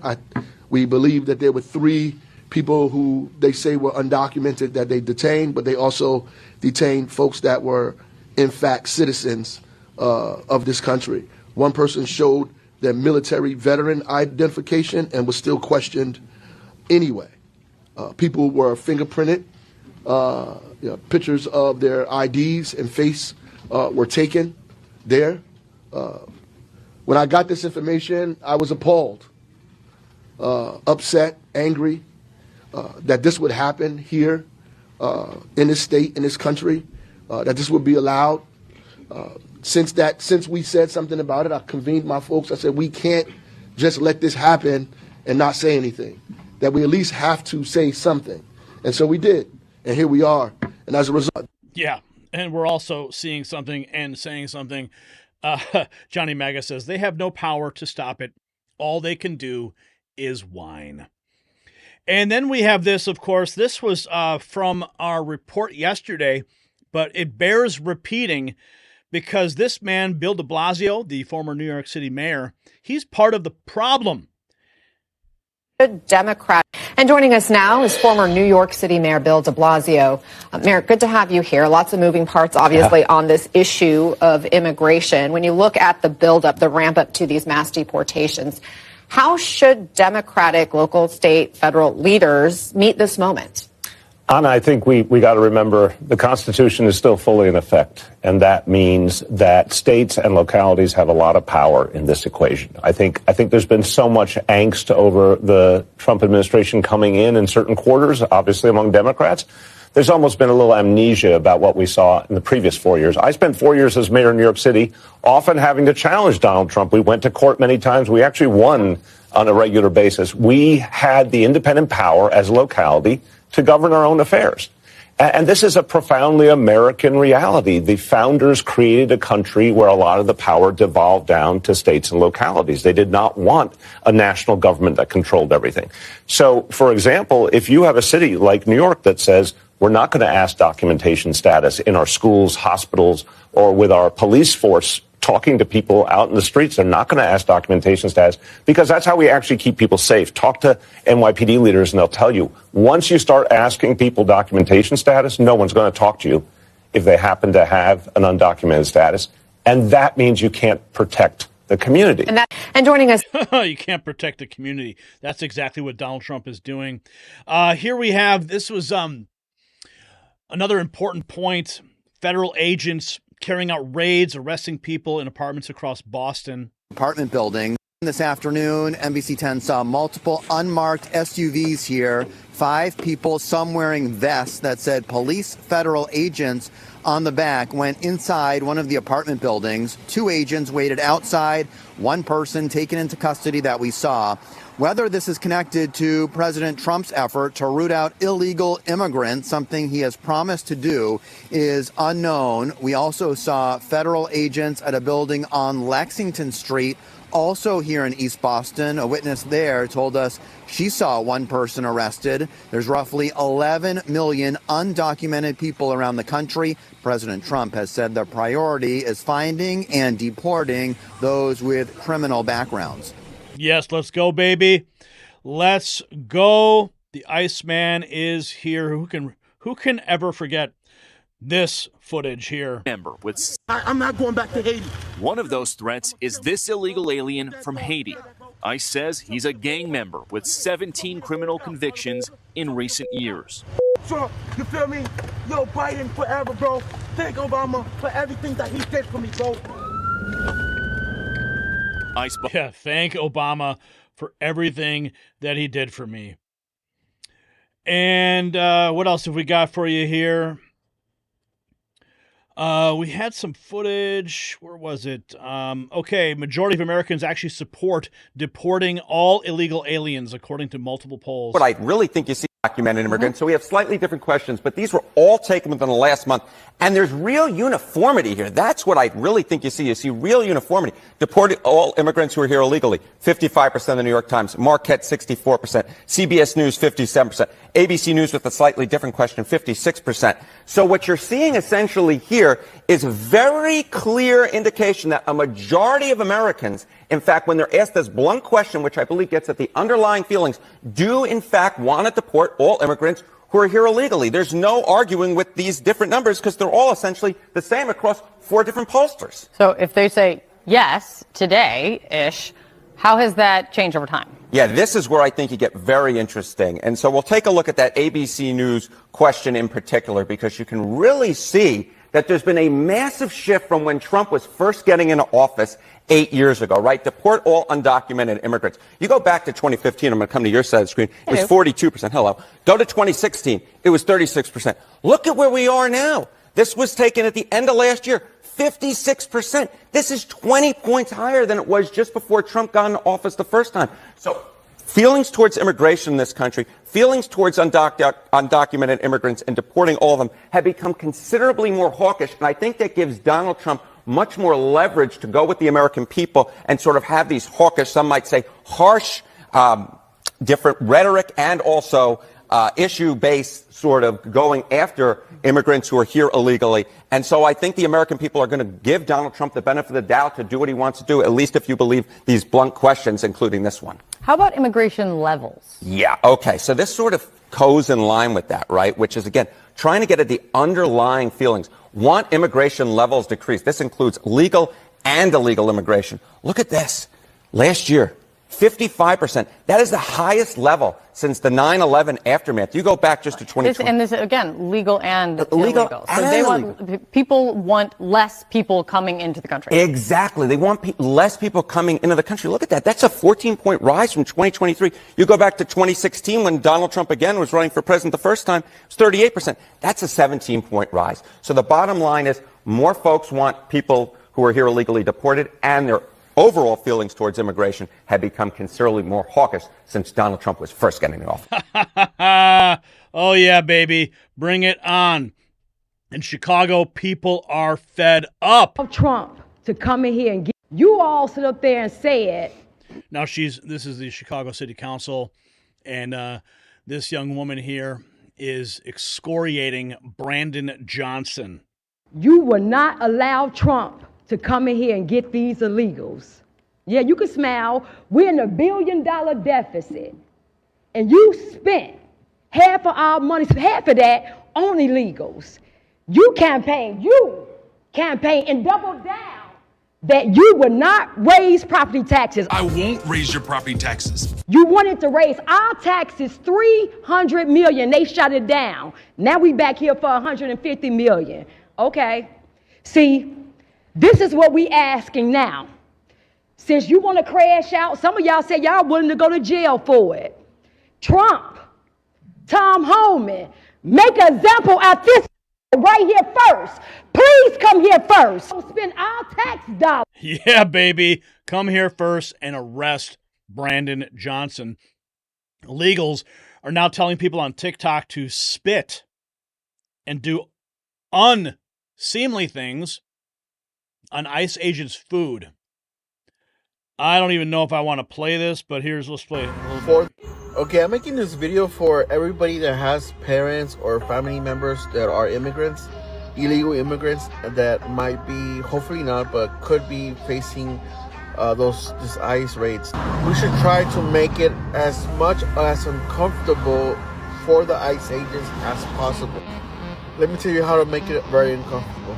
If you know any ICE agent, any person that works for ICE, or you see a group of them going to lunch, dinner, breakfast to a restaurant you're working at, and you have... Oh, you know where he's going with this. Just read it there. Just read it there. Read it on the screen. Do not endorse this behavior at all, but this is the kind of stuff that's floating around on TikTok right now. Here's Charlie Kirk interviewing Mark Wayne Mullen on the ICE deportations. ICE knew exactly where these illegal alien murderers were located. Joe Biden refused to enforce the rule of law. To get a second, Senator, right now we have this amazing trajectory when it comes to immigration. Let's play cut 106. Tom Homan confirming the worst people in America that are here illegally are being deported. Play cut 106. What would a person have to do to get a visit from ICE? Well, for it to be in the country illegally, first of all, I mean, there's nothing in the immigration law that says you got to be convicted of a serious crime to be removed under the INA. So if you're in the country illegally, ICE can visit you. But right now, as we said repeatedly, and the President Trump's been clear, we're concentrating on the worst first, the public safety threats and national security threats. And just yesterday, in the last 24 hours, ICE arrested over 308 serious criminals. Some of them were murderers. Some of them were rapists. Some of them raped a child. Some were sexual assault of a child. So ICE is doing their job, and they're prioritizing just as the president said they would. So the ICE is performing excellent right now out in the field, and they're going to continue every day. Senator, your reaction to the rapid pace at which this administration is moving when it comes to the invasion? Now, here's the craziest thing, Charlie. Keep in mind, these individuals, ICE knew where they were at, and they were openly still walking on our street underneath the Biden administration. The Biden administration refused to pick them up. On day one, President Trump went and rounded up more serious criminals and murderers than the Biden administration did in 4 years. Keep in mind, these individuals were out on the streets and ICE knew exactly where they're at. That's why they were able to do it on day one. What they're also not telling there is they also went into the prisons and arrested, ICE arrested and started the deportation of an additional 300 murderers and rapists that was in our prison systems. That, once again, the Biden administration knew they were there and they chose to leave them inside the United States. It really blows your mind to think that the administration, that the outgoing president of the United States underneath Biden refused to enforce the rule of law. I heard from several border agents that I've become friends with my trips to the border that all came back and they said the same thing I said earlier today. It's a new day in America when they're actually able to do their job, and the morale increased by 1,000% yesterday with our border patrol just because we have a new sheriff in the White House. There's a new sheriff in town, everybody. And here is New York City Mayor Eric Adams saying that the New York Police Department will aid in mass deportations. So the new administration mentioned massive ICE raids. Massive. Will these ICE raids happen in New York City, and will the NYPD be cooperating with ICE on raids to find undocumented migrants? Again, I answered that over and over again, and I'm not going to keep doing the same questions over and over again about the cooperation of city agencies. The law is the law. Get the next question. The law is the law. Here we have a lunatic school teacher in Chicago says that she is going to push back on ICE. Oh boy, it's not going to end well for her. It would ICE in Chicago with my students? No, bro, I've gotten a whole bunch of messages from people like, and I'm so appreciative of you. But baby,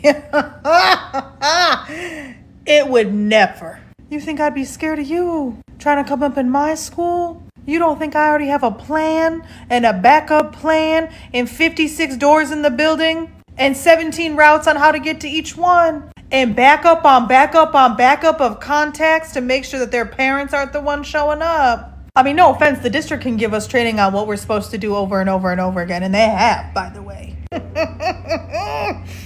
I got my own plan.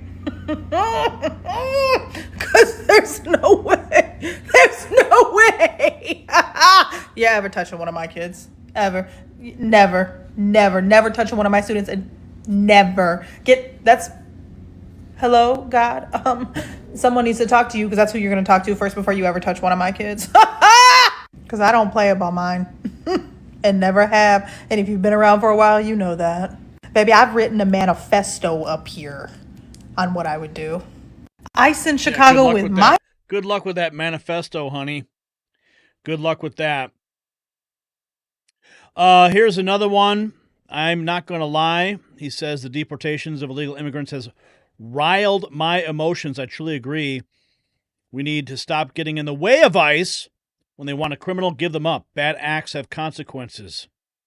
Versus people that elections have consequences.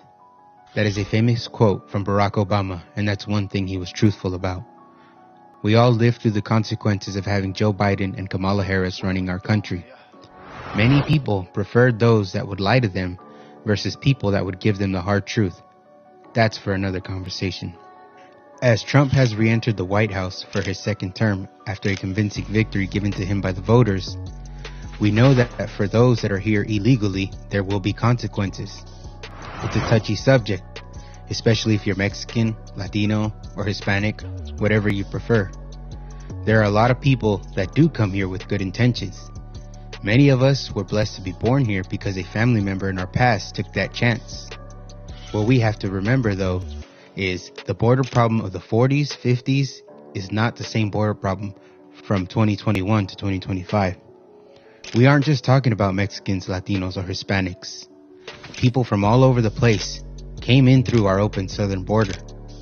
Did you know that about 380 or so people on a terror watch list were apprehended at the border? Did you know that there were more than 2 million people that got away, meaning no one ever made contact with them? No one knows who they are. Would you bet that some of those 2 million have bad intentions? I would. Yeah, and so would I, my friend. So would I. We got more to get to. The military is there protecting the border. Check out this. 8 hours ago, this was posted. Look at those Ospreys. There they are. And then we've got this. Tom Homan says he's using military aircraft to accelerate the deportations. Force. You have been offered the assistance of the United States military for airlift support as part of this program. The United States Air Force is going to supply 4 aircraft to remove up to 5,000 aliens that are already, I believe, being detained by CBP. How is this going to help you? Is this a necessary, or do you find this necessary, or this is just icing on the cake of getting these illegal immigrants out of the United States? Absolutely necessary. We have limited funding right now, so anything DOD can step in and do this is a force multiplier. Whatever DOD does, whether it's building infrastructure, whether it's flying planes, doing transportation, that means an ICE badge and gun is not stuck with those type of duties. They can actually be on the streets looking for the bad guy. So we're going to try to contract a lot of this work out, have DOD do the stuff that doesn't require immigration authority, have them do that job to release the immigration officers out on the street to arrest the criminal aliens. So yeah, this is in plans for a while. We made this happen in a matter of 3 days. So yeah, they're welcome a force multiplier for us, and it's going to help us a great deal, especially on removal flights. The removal flights, my friends. Here they are. The United States Marines have arrived at the southern border to stop the illegal invasion. There's the footage right there. 1,500 troops, including 500 Marines from Camp Pendleton, were deployed to the U.S. border by the Trump administration. This is just the beginning. We're learning that there's actually 10,000 troops that are going to be heading to the southern border. The party is over for the illegals. And this is something that I've been saying for a while, because the mainstream media is going to continue to perpetuate this lie that Donald Trump is some authoritarian dictator and he has no care for humanity. So in doing so, they're going to show video of crying illegals being deported all day long to pull at your heartstrings. Well, here is Tom Homan warning the same. We're going to take a lot of hate. We're going to be sued every day, numerous times. I think you'll see the left try to control the media. They're going to show the first crying female, first crying child, and say how inhumane we are. But they won't talk about 340,000 children that they've failed to take care of. They're not going to talk about the young women who have been murdered in this country at the hands of criminal cartels. They're not going to talk about the hundreds of angel moms and dads who buried their children. You want to talk about family separation? They buried their children because their children were killed by a member of a criminal cartel or someone that's not supposed to be here. They'll tell one side of the story. They'll try to vilify us, but they're not going to stop us from doing our job. I don't care what the media says about me. If they saw what I saw in 34 years, saw the tragedies I've dealt with in 34 years, they would certainly understand me. They may not still like me, but there's a reason why we do what we do. Yeah. I'm tired of women being raped, making that journey. I'm tired of dead children. I'm tired of women and children being sex trafficked. On this administration, sex trafficking is up 600% of women and children. We have a record number of people on the terrorist watch list being arrested. Historic record, 3,500% increase. Record number of Americans dying of fentanyl. We got a record number of cartel members that have entered this country. You know, the criminal cartels in Mexico making more money than they've ever made in smuggling aliens, trafficking in women and children, and moving dope. So, hate all you want. Push the misinformation out all you want. We're not going to slow down. We're not going to go away. We're going to get this done. Yeah, baby. We're going to get it done. Get it done. Trump deportation flights have begun. Take a look at that picture on your screen right there. A bunch of illegals getting loaded into military transport planes for deportation. And also this, I wonder why, the New York police, they've announced that for the first time in 30 years, there were 0 shooting victims reported in New York City over a 5-day period. That's an interesting little note, wouldn't you say? Yes, the Trump administration is on the case. But here's the Catholic Church. They're speaking out against President Trump's immigration policies. Let's hear what they have to say. To many of these. Is the Catholic Church in the United States taking a formal position on President Trump's immigration policies in recent days? We are. We think we have to speak to many of these policies, which we see as going against some of the basic tenets of our faith, frankly. The fundamental right of every human person that need to be respected, no matter their origin, no matter their situation. What is the strategy for the church in the United States, if any, in terms of dealing with this administration beyond the immigration issues this week? Do you have a big picture 4-year approach to how you're going to handle this moment? Well, I think all of us are in the church and without are looking to see what shape this administration takes and what positions they actually land on. I don't think any of us knows exactly, but things have come into a clearer light in regard to the immigration questions right now, and so we're responding to those. Is the Vatican paying close attention to what's happening here in the U.S. and Pope Francis? Are they keeping tabs on this through the conference, and do they expect... You know, I'm just going to pause this real quick because, why is it even any of the Catholic Church's business how we enforce our laws? They're trying to paint this as some inhumane action by President Trump.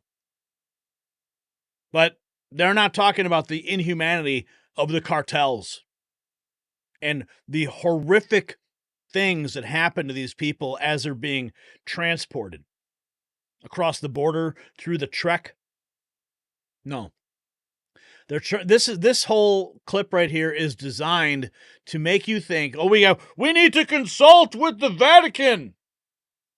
We need to consult with the Pope. No, you don't. Maybe ask them why they have such big walls over there at the Vatican. Ask them that question.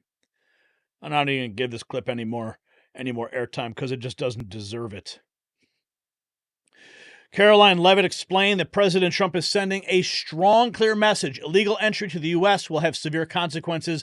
Illegal aliens are being transported out on military cargo jets as fast as they are caught. Look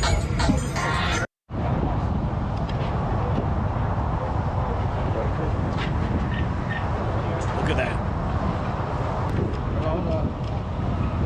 Hay mucha migra y todos están cayendo. No les recomiendo cruzar porque hay un chingo de... They shouldn't have come here. Listen, they shouldn't have come here. They shouldn't have come here illegally. Bottom line. What's this guy got to say here? Going to get free food? Did you know that when the Mexicans are deported from the United States and they go back to Mexico, they're going to get free rent and they're going to get free food? On Mexican state national news in Spanish in Mexico, they just announced, because the ones that are being deported say they're broke, that they're going to get free rent, a place to live, and free food. And the locals are pissed. In the comments section, it blew up, and they let everybody know how they feel. They said, those are the criminals that went over there. Now they're going to come back, and the crime's going to come back. And you're going to give them free rent and free food? What happened to all the money that they had over there when they were doing all of their social media, saying, look at what I got with my little debit card, and they were buying all that stuff? Eating shrimp and lobster all the time, and now they're coming back saying we broke, and the government's like, okay, we'll help you out so you can get back on your feet. And the locals are not having it. They don't want them to have all that. They don't want their tax dollars to go to them. Wow. They don't want to feed them, they don't want to house them, and they don't want the crime to come back. What the fuck? Yeah. Wow. U.S. Marines. Here's more video of the U.S. Marines arriving at the border with Mexico. Look at that. Here we go, baby.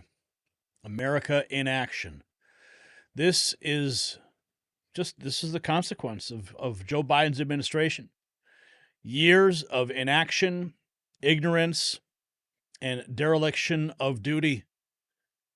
And now we finally have a president who is taking action as it should be. Oh, and we found some video of what is going to happen at the Home Depot tomorrow. I'm not going to ruin this. They think they're coming over to my house to fix my deck. What they don't know is that we're not going to my house. We're going somewhere else. I'm not going to ruin the surprise, but we'll be there in a minute. Oh, sorry, I just swerved. Sorry. You guys okay? Estás perdido, güey. ¿Vas a comprar comida? Okay, yeah. I don't know what the fuck you just said. Macarena, something like that. I don't know. So we're almost there. Get ready for this.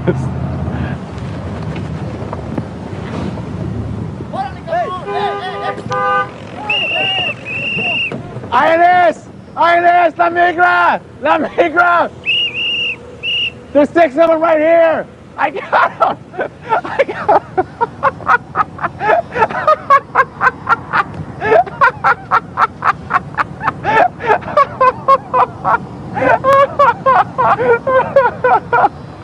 That's so much. They think. Oh, man, that's classic. That's a classic one right there, isn't it? Now, my friends, the deployment of the U.S. Marines and military cargo planes marks a historic shift in border enforcement. Within days, Trump's administration has achieved what seemed impossible: immediate deportations, military presence, and a clear message that illegal entry has consequences. The coordination between ICE, the Marine Corps, and the Air Force demonstrates the full might of American sovereignty in action. Now, critics claim it's too aggressive, but supporters see it as necessary to restore order. So here's what everyone is asking. If this level of enforcement was always possible, why did previous administrations let the crisis just spiral out of control? Drop your thoughts in the comments. Should we have mobilized the military at the border years ago? Stand strong with our exclusive MAG Avengers collection at shop.nextnewsnetwork.com. It is linked down below. All right. Let's see here. We've got some more. Chris Adams, $10. Thank you for that. Frosty Sprinkles. I had a chance of watching the recording from LBJ, but does this mean CIA did this to Kennedy, RFK, and MLK? Well, there's a lot of people that believe that. Jason Brown has just become a member. What's up, Jason? Welcome to the family. Welcome to the club. All right, let's see what we got going on coming up in our next segment here. Okay. Let's get this show on the road. Wow. Don't go anywhere. Don't leave. We're not done yet. The truth about JFK, RFK, and MLK assassinations is finally coming to light. Trump's historic release of the classified files has RFK Jr. leading a new presidential commission on assassinations. Recently declassified CIA documents also reveal Operation Northwoods, a military plot, adds credibility to decades of conspiracy theories. From CIA involvement to Cuban connections, every revelation points to a massive cover-up. Even Tucker Carlson reports being threatened by Pompeo's lawyer for discussing the unredacted documents. Now, this isn't just about history. It's about exposing decades of deep state deception. And just as these classified files expose hidden truths, smart investors are discovering the hidden truth about their retirement accounts. The same government that concealed these files has been devaluing your dollars through unchecked inflation. At Global Gold Investments, they believe in transparency, so give them a call. The number's on the screen, 888-700-4148, and get your 2025 Protect Your Wealth and Retirement Guide. You'll get it free when you mention Next News. You'll also receive a complimentary portfolio analysis and up to $1,000 in free silver for January rollovers. Don't let your wealth become another government secret. Okay. So, there's a lot to unpack in this report. So much has happened. And it all started, of course, when Donald Trump decided that he was going to release the files. And here is that historic moment. Files. Lastly, sir, we have an executive order ordering the declassification of files relating to the assassinations of President John F. Kennedy, Senator Robert F. Kennedy, and the Reverend Dr. Martin Luther King Jr. That's a big one, huh? A lot of people are waiting for this for years, for decades.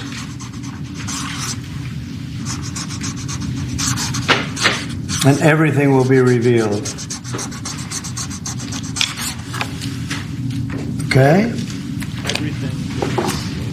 Give that to RFK Jr. Yes, sir.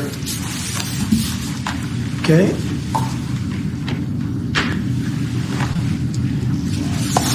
Okay. Thank you very much. That is absolute history you're witnessing there. Now, Mike Pompeo, you may have heard that he just had his Secret Service detail revoked. And I want to play this clip. It's only about 50 seconds. John Stossel asking Pompeo why he fought so hard to keep those files a secret. Anything that... Why'd you fight to keep the JFK files secret? Because I was trying to keep Americans safe. And by the way, don't pay... Keep Americans safe. From who? The government? What does that even mean? Hang on, let's play it again. Why'd you fight to keep the JFK files secret? Because I was trying to keep Americans safe. And by the way, don't paint with too broad a brush. 99.6% of the JFK files are public today. But it was 60 years ago. John, not everything was 60 years ago.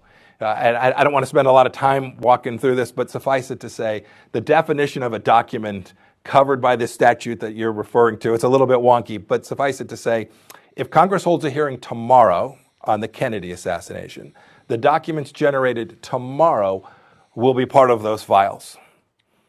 Those would be tomorrow, they'd be 60 seconds old, not 60 years old.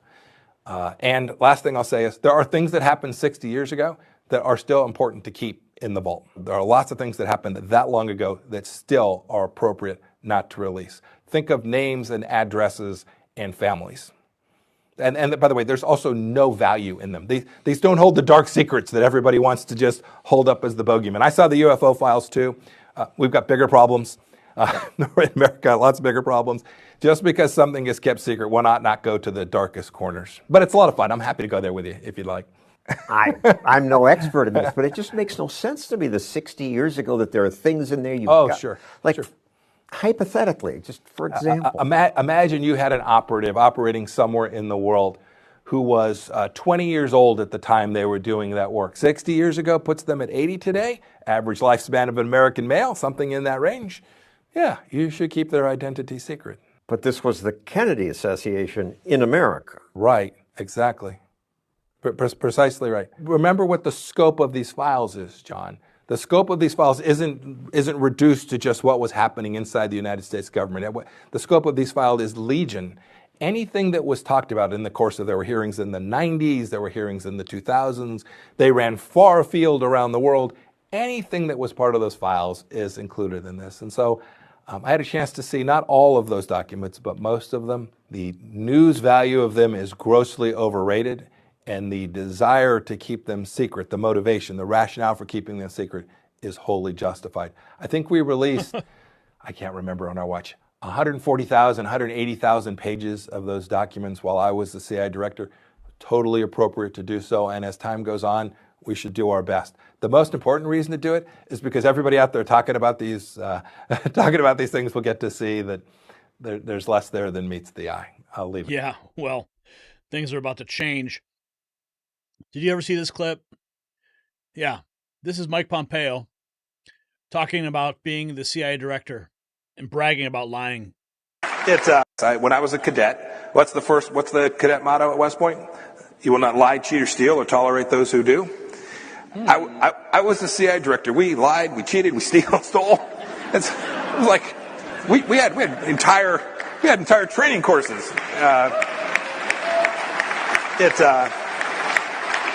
It reminds you of the glory of the American experiment. When I was a he's bragging about that. And we also, I've got this clip here. I recorded this when Tucker Carlson had RFK Jr. in Milwaukee. We'll play some of that. Some serious insights from RFK Jr. We've got lots. I mean, this is chock full here. But here is this clip. I think it's actually heartbreaking, but it's RFK Jr. talking about what happened to his father. And they keep trying to kill you guys. What the fuck is this about? And my father was brought through the kitchen where he was not scheduled to go. And Sirhan fired 2 shots at my father. The first one hit Paul Schrade in the head. The second one hit a door jamb behind my father, the wooden frame of the door. Then he was grabbed by 6 men, and they pinned him against the steam table, and they took his gun hand, and they pushed it away from my father, pointing the opposite way. He then fired off 6 more shots and emptied the chamber, but exactly the opposite direction of my father, and all of those shots hit people. So we know what happened to every bullet in his gun, but the bullets that killed my father, according to Thomas Noguchi's autopsy report, Thomas Noguchi was the most important coroner in American history. My father was shot 4 times from behind, never from in front. The shots, one of the shot passed harmlessly through his shoulder pad. The other 3, 2 lodged in his back. The other one was right behind his ear. And that in each case, they were contact shots, meaning the barrel of the gun was touching his skin or half an inch from it, and they left carbon tattoos. And they all had an upward angle so that whoever was doing it was standing behind my father and holding the gun, not directly at him like that, but at an angle where you could keep him closer. So it was almost like... And the guy who was in that position is a guy called Eugene Thain Cesar, and he was a security guard who was hired 2 days before. When my And they keep trying to. Yeah, that's his account right there. This is what RFK posted November 22nd of 2023. Finally, the light of day will be seen. Hi, everybody. On November 22nd, 1963, my uncle, President John F. Kennedy, was murdered in broad daylight in Dallas. For 60 years, the United States government has covered up the truth about that assassination, which is one of the reasons that it has lost the public trust. Was it a lone gunman, as the Warren Commission concluded in 1964?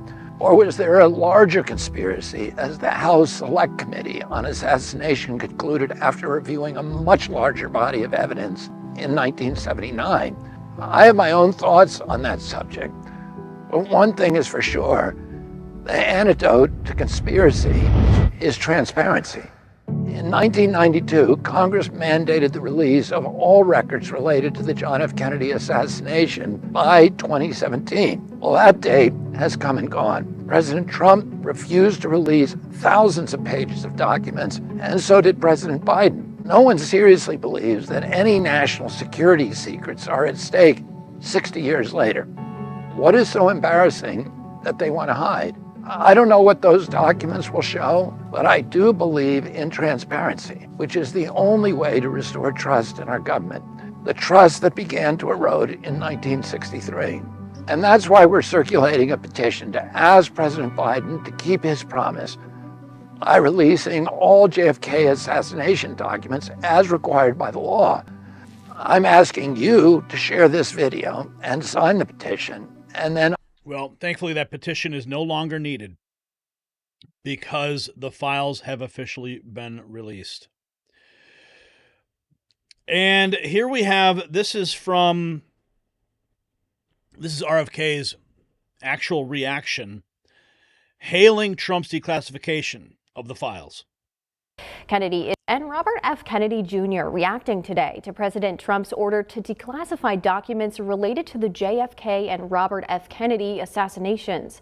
Kennedy is the son of the late Senator Robert F. Kennedy and a Trump cabinet nominee for Secretary of Health and Human Services. He has said in the past that there is evidence that the CIA was involved in his uncle's death, and spoke to NBC News as he left a meeting with senators ahead of his confirmation hearing next week. President Trump. You think that that's the right move to declassify those documents? I think it's a great move because we need to have more transparency in our government, and he's keeping his promise to have the government tell the truth to the American people about everything. However, JFK's grandson, Jack Schlossberg, criticized the president's move on social media, posting, quote, "Declassification is using JFK as a political prop when he's not here to punch back, and there's nothing heroic about it." And Robert Using JFK as a political prop? That's disgusting. That's disgusting. If anyone, the family should be celebrating this news. Here's that document, Operation Northwoods.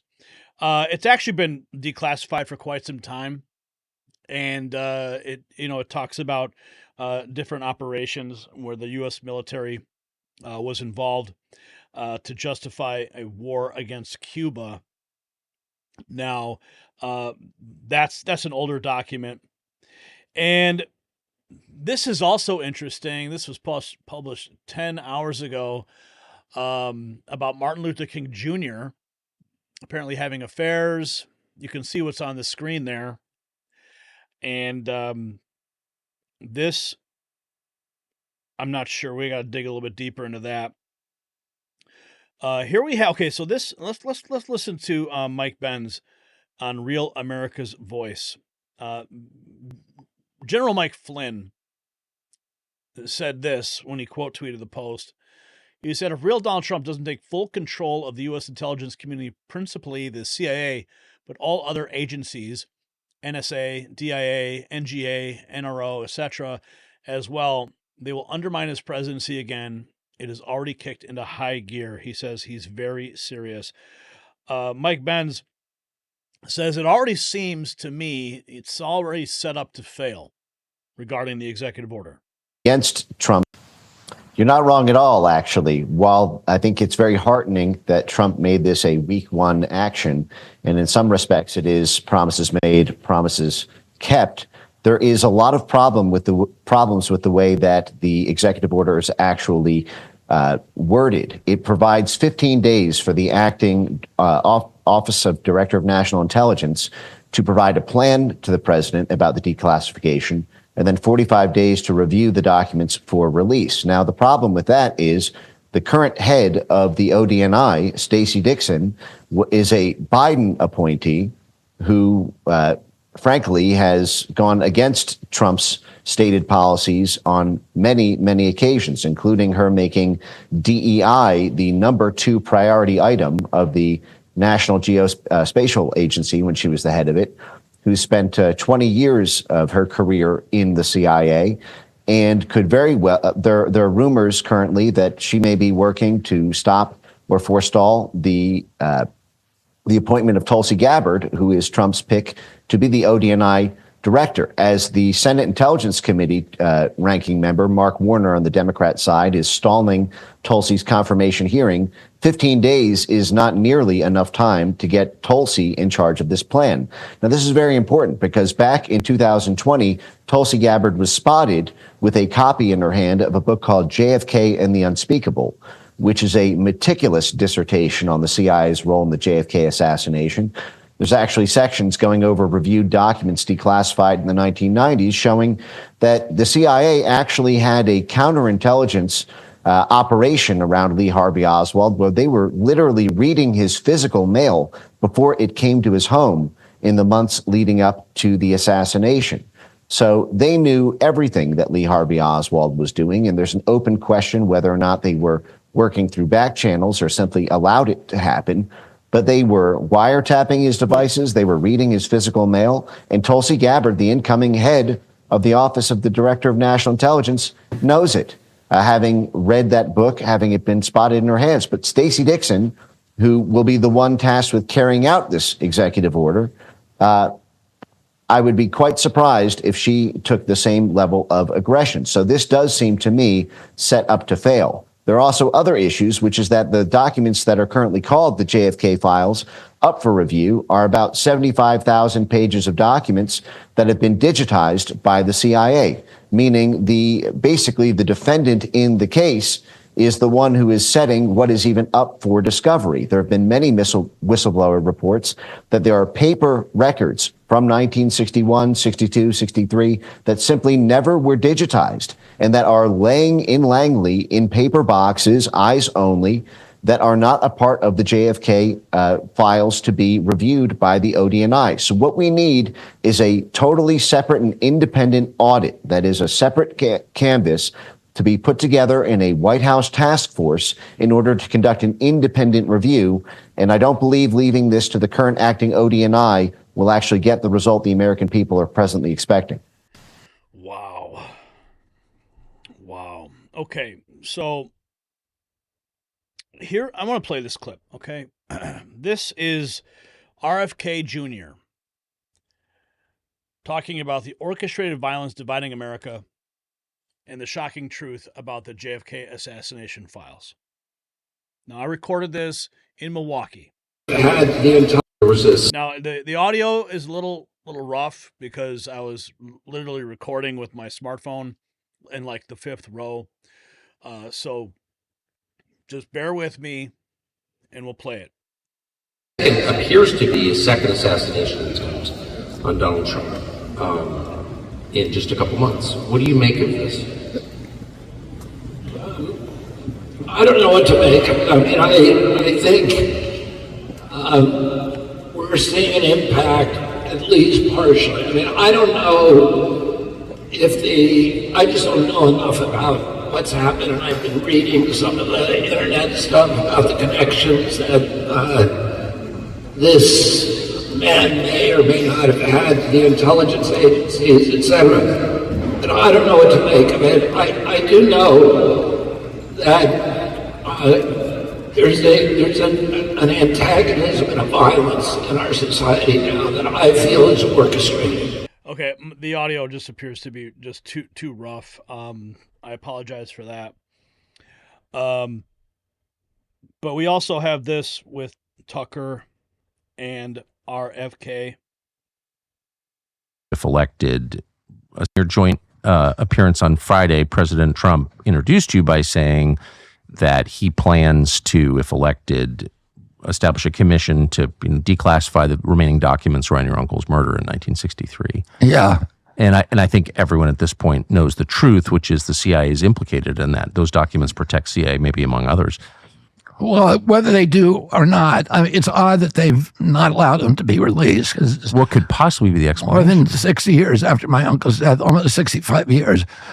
62 years after his death. And none of the people who were implicated in that crime are alive now. Yes. And the last ones have died off in the last year or two. And so it clearly is to protect the institution. Yes. And that's wrong. It's just wrong. And it's wrong for a Democrat and it's wrong for a Republican. It's just interesting, though, that a bipartisan list of presidents, these 6 decades, have kept those files classified. Well, you and I have both. I was astonished that Trump didn't declassify them because he promised to during the campaign. That was Mike Pompeo who did that. Yeah, and that I talked to President Trump for the first time about that this week. And what did he say? He said that Mike Pompeo begged him to, and I don't think I'm telling tales out of school here. No, I think he told the same thing to you. That's right? true. But he said Mike Pompeo called him and said this would be a catastrophe to release these. You need to not do it. And then, I want to say again, I think Mike Pompeo is a criminal. So that's my view. He's threatened to sue me for saying that, but I hope he will because that's true. But that kind of tells the whole story right there, right? That the CIA is. Well, yeah. So that's the why thing. would the CIA be trying to keep these files classified if they had nothing to do with the murder? Your joint. Exactly. Oh, yeah. We are in a new era of America, my friends. And what are we going to find out? Let's see here. We got this video JFK, here. if anybody knows about this assassination. This is from News Nation. This is more reaction to the release. Let's listen. It's Gerald. Thank you so much for being here. Listen, you tweeted after this announcement and this executive order, transparency at last. There are a few thousand records that have still been withheld from the public. They're largely redacted or totally redacted. Why were they being withheld? Yeah, Elizabeth, you and I have talked over the years about some of the JFK file releases, and I never knew we'd come to an actual day in which a president ordered their full release. We have about 3,500 documents, as you said, still there. The CIA and others are fighting over their release by saying, gee, it has a name of a living asset, a human asset, an intelligence agent, someone who helped us. It's got some means of gathering intelligence. Trump is saying, forget all of that. These files are important enough. The American public has a right to know what their government knows about the assassination. A lot of people have been suspicious, thinking that they're hiding some truth about a big conspiracy in there. So I think this is a good move. The devil will be in the details about exactly what the president, when he says everything's coming out, means, because there are tax files in there. Tax files are supposed to be sealed forever, but he may override that and have those tax files of Lee Harvey Oswald and Jack Ruby and others released as well. I don't understand, though, the CIA saying there's the name of a living asset. That was 61 years ago. I mean, that living asset would be 80 or something? They are in their 80s because you have to think in the 1960s when this was taking place, the assets that they had in Mexico City, where Oswald went only 6 weeks before the assassination, were sometimes people in the federal police or in the Mexican government who were in their 20s, who were providing information over to the CIA. So they're now in the mid 80s to late 80s. It seems as though there would be very, very few of those. And look, I've thought that the CIA has overmade its case. It was trying to protect its own bureaucratic reputation. I think these files it won't prove that they were behind the effort to kill the president, but I think they will be embarrassing to the agency about how much they knew that Oswald was unhinged in the weeks before the assassination. They never told the FBI. So to the extent the files show that, it will be embarrassing to the agency, and it should be, because we need to see these after all these years. Well, and by the way, so what if it's embarrassing to the agency? And by the way, everybody at the agency probably wasn't, they were kids, if alive, when the assassination occurred. You say that anybody waiting for some dramatic revelation will be disappointed, but could the full release finally put to bed many of the conspiracy theories that still persist? I think they will put together. There will be no credible evidence, no smoking gun document, so to say, that everybody will say, oh, my goodness, that's it. That's what proves the conspiracy. And I think that's what people are waiting for. They're looking for what I call this X-Files moment. They think they're watching an X-Files that's going to end with this great disclosure. But there will be important information in there. There are still files about the Bay of Pigs, the failed invasion there. There are things about the mafia, CIA plot to kill Castro. There's some Mexican intelligence material on Oswald. So we'll fill in part of the history, but I don't think it'll put the conspiracy theories to rest. People will just say, okay, they weren't there in those files, but let's look elsewhere. Maybe President Trump will do what Bobby Kennedy suggested once, which is establish a national commission to look for the files everywhere in the government, and then we'll have this going on for years more. Listen, I think Larry Sabato said it best when he said, quote, it seemed just so fantastical that one very disturbed individual could end up pulling off the crime of the century. Of course, referring to 24-year-old, he's so young, Lee Harvey Oswald. Then 2 days later, Oswald himself is assassinated by Jack Ruby, stoking more conspiracies. And then we have the revelation that the CIA had been tracking Oswald even as he visited the Soviet and Cuban embassies in Mexico just weeks before the assassination. There's a lot there that looks really fishy. I agree. And as a matter of fact, when I first approached the case and started to work on it in the early 90s, I thought it was a conspiracy. I thought that Jack Ruby's murder of Oswald was a silencing of Oswald. The mafia was somehow involved. So I looked for the evidence that would say, yes, there was a plot here. I didn't find it. I followed the evidence to eventually conclude it was Oswald alone. That doesn't mean that there weren't conspiracies brewing against JFK. You could have had the mob wanted him dead, maybe the Russians and the KGB wanted him dead. He was trying to kill Castro, so the Cubans might have wanted him dead. All I concluded in the end is that Oswald got there, committed the assassination, and he wasn't working for any of the plotters. He did it on his own. Thanks so much for watching. Yeah, thanks so much for watching. Yeah, well, I think that all that information should be dumped into a massive database, and it can be searchable for everyone. Now, the implications of these declassified files reach far beyond the assassination of JFK, with Trump's appointment of RFK to hopefully lead a presidential commission on assassinations. We're seeing a direct challenge to the deep state's monopoly on truth. And of course, all the documents we're going to find out are going to wake up the American people. As Tucker Carlson's confrontation with Pompeo's lawyer shows, some people are more concerned about protecting reputations than exposing the truth about a presidential assassination. The question burning in everyone's mind, how many other historical events have been covered up by our own intelligence agencies? Share your thoughts in the comments below. And show your support with our exclusive Mag Avengers gear available at shop.nextnewsnetwork.com. It's linked below. All right, we got some super chats that came through here. Jason Brown is a new member. And we also have Arms W dropping $2, saying that wasn't the view of most Catholic bishops on illegals. They're only going to put the leftist ones on TV. The ones like Pope Francis, please don't view all the church by that interview. No, I don't. And I understand the game that they're playing in the media. Okay? Also, we have DTO Sir Fox. Love the show, Gary.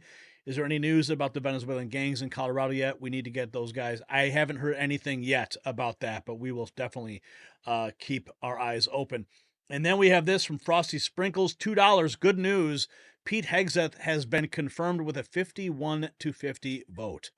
So that is amazing news. Thank you, Frosty Sprinkles, for bringing that to our attention. And William Fox, he has his own perspective on things, and he says that it is these folks every time. All right, there you go. Okay, let's get to our next topic of the day. Remember, we've got our interview coming up in a little bit, but this next story, it's got everybody on the edge of their seat.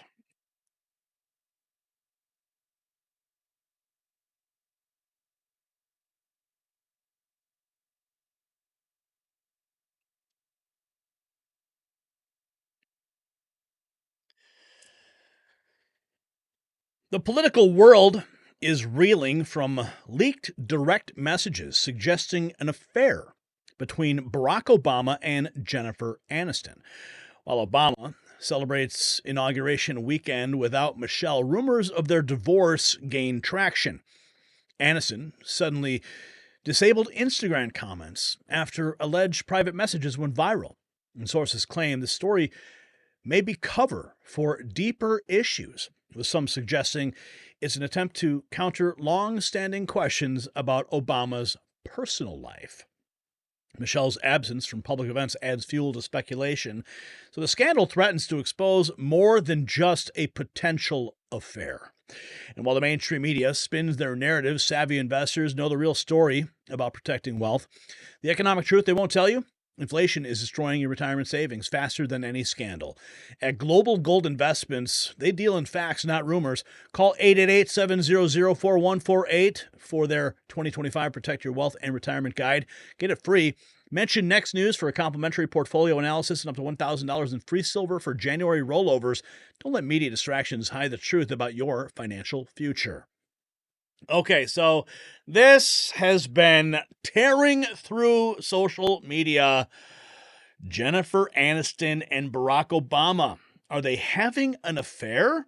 Even Megyn Kelly is talking about it. She wasn't coming. There's to be some momentum picking up in the rumor mill about their marriage. First, on January 15th, in the Substack of Jessica Reed Krause, also known as House and Habit, she posts the following. Michelle Obama's absence at Jimmy Carter's funeral certainly raised some eyebrows, but yesterday's announcement that she won't be attending Trump's inauguration confirms something is definitely going on between her and Barack. Whispers about cracks in their relationship have been circulating in D.C. for over a year now, but this feels like the first public proof of a marriage on the rocks. If I had to guess, they will wait until after the inauguration to announce it. Timing, is everything. And yet the story doesn't end there. For months, I've heard Jennifer Aniston's name tied to Barack. Then Jessica cites a DM she received the day before. Quote, he's with Jennifer Aniston. My old manager, now a friend, is connected to her inner circle. At a gathering with Jennifer's friends, the affair came up casually. Jennifer herself admitted it. They were sitting with a psychic, which makes it sound surreal, but it's definitely not a secret among her closest friends. Then yesterday, Meghan McCain had a discussion about this on her show, suggesting she is hearing the same. She had on Tara Palmieri, who's a reporter, saying, fast and furious loud, I've been hearing this rumor about the Obamas getting a divorce from reputable people. I'm not talking about TMZ, she says. I'm talking about very serious journalists telling me they are hearing that the Obama divorce rumors are true. And Tara, who's a senior political correspondent for Puck, says, I've certainly heard it for a while too, even before Michelle said she wasn't coming to the inauguration. I do not know whether this is true at all, but if it is true, it truly would be a political earthquake in Democrat circles. Never mind America. I don't remember a presidential divorce in modern history. There's to be some momentum. Well, what's really going on, though? Obama is dating Jennifer Aniston. Is that for real? Some of us think Jennifer is a man, and this would make perfect sense. Obama is dating. Oh, man. Okay. We've even got this video. This was posted 4 days ago. Barack was seen celebrating inauguration weekend in D.C. without Michelle Obama, with ongoing divorce rumors. The former president attended a private dinner in a secluded room, and they state that he was with Jennifer Aniston at the time. And here's Barack, the video footage of him. Not sure where he's going. Is he going to the private room? Is Jennifer Aniston up there? I don't know. Name this movie. Name this movie. But what about this? People are saying that the Jennifer Aniston story is a cover for the pending Obama divorce because Obama is gay. As anyone who's been paying even the remotest bit of attention knew years ago, Truth Detector states. Well, let's hear what Tucker Carlson had to say on We're this. squeamish about, in 2008, it became really clear that Barack Obama had been having sex with men and smoking crack. And a guy came forward, Larry Sinclair, and said, I'll sign an affidavit. And he did. I'll take a lie detector. And he did. I smoked crack with Barack Obama and had sex with him. Well, that was obviously true. Nobody reported it, not because they were squeamish about sex or drugs, but because the Obama campaign said anyone who reports on this gets no access to the Obama campaign. And so they didn't report on it. So that happened in 2000. Now, I want to bring up something that's very important here. This is the man. This is Larry Sinclair. And I actually have met Larry Sinclair. I met him in 2012. It was at the Republican National Convention in Tampa, Florida. Now, at the time, I was running a super PAC supporting Congressman Paul. We had rented a house for everybody who was attending on our behalf to stay at. And we had a house party. Larry Sinclair showed up to our house party. And he sat across a kitchen table from me. And he disclosed the facts of his encounter with Barack Obama. Now, I didn't believe it at the time, but he swore up and down. That was in 2012. And then we have this video of his National Press Club disclosure, talking exactly about what happened between him and Barack Obama. Picking me up at the Hotel 7. In regards to the Obama incident, I flew out of Colorado Springs, Colorado to Chicago on November 2nd, 1999, arriving in O'Hare early in the morning of November 3rd. I went to the Chicago area to attend the graduation of my godson, my best friend's son, from basic training from the Great Lakes Navy Training Facility. I made reservations at the Comfort Inn and Suites in Gurnee, Illinois, based solely on the location to the training center. On November 5th, 1999, I hired the services of Five Star Limousine. Excuse me. I had hired them both for November 5th and November 6th of 1999. On November 6, 1999, I asked the limo driver, whose name I now reveal for the first time, Jagir Parami Mutani, if he knew anyone who would like to socialize and show me Chicago. Mr. Mutani understood that I was looking for someone who knew Chicago and would enjoy socializing. Mr. Mutani said he knew someone who was a friend of his. On November 6, 1999, after picking me up at the hotel in Gurnee, and this is significant, Mr. Mutani used his cell phone to make a call. That call was made to then Illinois State Senator Barack Obama to set up an introduction between myself and Senator Obama. Upon arriving at the bar and exiting the limo, Senator Obama was standing next to Mr. Mutani, and I was introduced to Senator Obama by name. Later that evening in a bar which I believe was called Alibis, and I state believe because I have failed so far to get Citigroup to provide the credit card receipts that has the actual name. I mentioned I could use a line or two to wake up. Senator Obama asked me if I was referring to coke, and I stated I was. After stating I was, Obama stated he could purchase cocaine for me and then made a telephone call. This too is significant, from a cell phone to a presently unknown individual, during which Senator Obama arranged the cocaine purchase.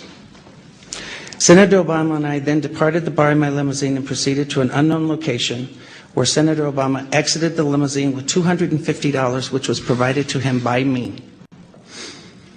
Returned a short while later with an 8-ball of cocaine, which he gave to me. I did ingest a couple of lines of cocaine, and shortly thereafter, Senator Obama produced a glass cylinder pipe and packet of crack cocaine from his pocket. Obama then smoked the crack cocaine. I performed fellatio on Senator Obama in the limousine during the time Senator Obama was smoking crack cocaine, after which I had the driver take me to my hotel, the Comfort Suites, Gurnee, Illinois. The following day, November 7th, 1999, Senator Obama appeared at my hotel room, unannounced, uninvited, where we again ingested cocaine and I again performed fellatio on Senator Obama. 7. Wow. Yeah, so that's his personal account that he actually told me. Now let's take a look at Patrick Bet-David. He's got a clip that just was published. And here's a funny picture here. I have no idea why Barack Obama would dump Michelle Obama for Jennifer Aniston. Okay. Well, this person, Shannon, says, at first I laughed this off as a rumor. Now I'm seeing articles everywhere saying Jennifer Aniston's DM to friends admitting her affair with Barack Obama have been leaked. Is this actually real? Let's listen to this account. What I found off comments on Instagram after DM leaks of affair with Barack Obama. Okay, what is the DM leaks, Rob? Can you pull up to see if there's DM leaks? Tom, your thoughts on this? Well, here's what I think. First of all, why does it matter what's happening in their relationship? But what I found was very interesting was the story was broke by Yahoo.com Entertainment. They still When exist? 8 years ago, would have Yahoo.com Entertainment been allowed to say anything negative about Barack Obama? Hell no. Would they have been allowed to? They weren't even allowed to cover the girls, the Obama girls. Do not cover them as teenagers. Jennifer Aniston has turned off comments on Instagram. Jennifer Aniston has turned off comments. Affair with Barack. Jennifer Aniston admitted to affair with Barack Obama to friends. Alleged DM goes viral. The divorce rumors of a romantic relationship between actor Jennifer Aniston and former President Barack Obama took a wild turn on Thursday when a user on X claimed the leaked messages were real. And here is Obama after dating Jennifer Aniston. Of course, this is a joke. Women, I'm not gay no more. I am delivered. I don't like men no more. I said I like women. Women. I said women. I'm not gay. I wouldn't. You get the point, right? Oh, here's another meme. How bad is it? They still know that you're gay. Oh, man, the memes are great. Okay, so Melanie King. Leaked DM from Jennifer Aniston's friend confirms that she is dating Barack Obama and divorcing Michelle has gone viral. He's with Jennifer Aniston, my old manager, now a friend, is connected to her inner circle at a gathering with friends. Here is the post. This is the leaked direct message on your screen right now. And let's see, we have also this. Okay, here's a better shot of it, actually. This is, he's with Jennifer Aniston, my old manager, now a friend, is connected with her inner circle, a gathering with friends. The affair came up. She admitted it. They were sitting with a psychic, which made it sound surreal, but it's definitely not a secret among the closest friends. So here is, this is interesting. This is Michelle Obama's anniversary post. Okay, October 3rd, 2024. Here's Barack Obama's post. And then Jennifer Aniston posting on their anniversary. What does that mean? I don't know. Jennifer Aniston, however, denies the affair alleged in In Touch magazine on Jimmy Kimmel. Now, we also have this. What does it mean? Michelle and Barack, just friends, amid a crumbling brand marriage after a couple was hit by wild Jennifer Aniston rumors. Now, what I'm going to do here, there's a post. I'm not going to play it, but I'm going to repost it right now. You go to my X account. It is Jennifer Aniston on Jimmy Kimmel, and her facial reactions tell the whole story. After watching this, I'm totally convinced the story about Jennifer Aniston and Barack Obama is true. So when you watch it, go to my X account, watch it, and it is her body language, everything about it just says she's shocked, and she just looks straight up guilty. Okay?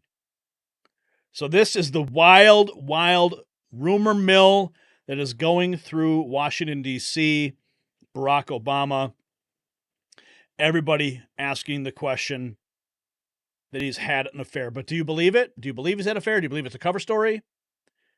An attempt to make people think that he's straight? I'll leave that up to you. So the Obama-Jennifer Aniston scandal reveals just how quickly the mainstream media narrative can shift. Just months ago, they were painting a perfect picture of the Obama marriage. Now leaked DMs and curious social media behavior suggest a different story.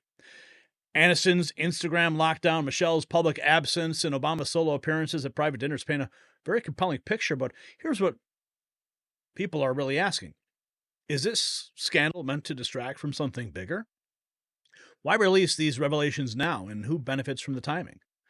Share your theories in the comments below, and rock the revolution with our Mag Avengers merch at shop.nextnewsnetwork.com. All right. Okay. I saw some comments in the chat that it was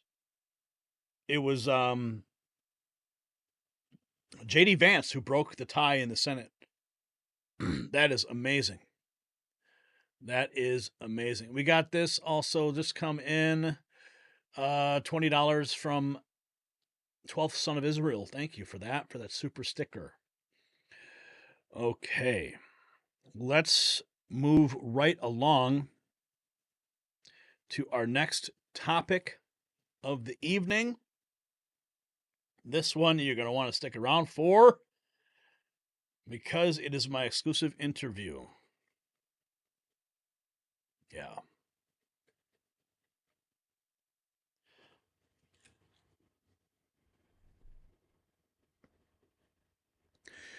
When we first interviewed Joshua Masiello about his documentary, The Man You Don't Know, he promised to show America a side of Donald Trump that few had ever seen.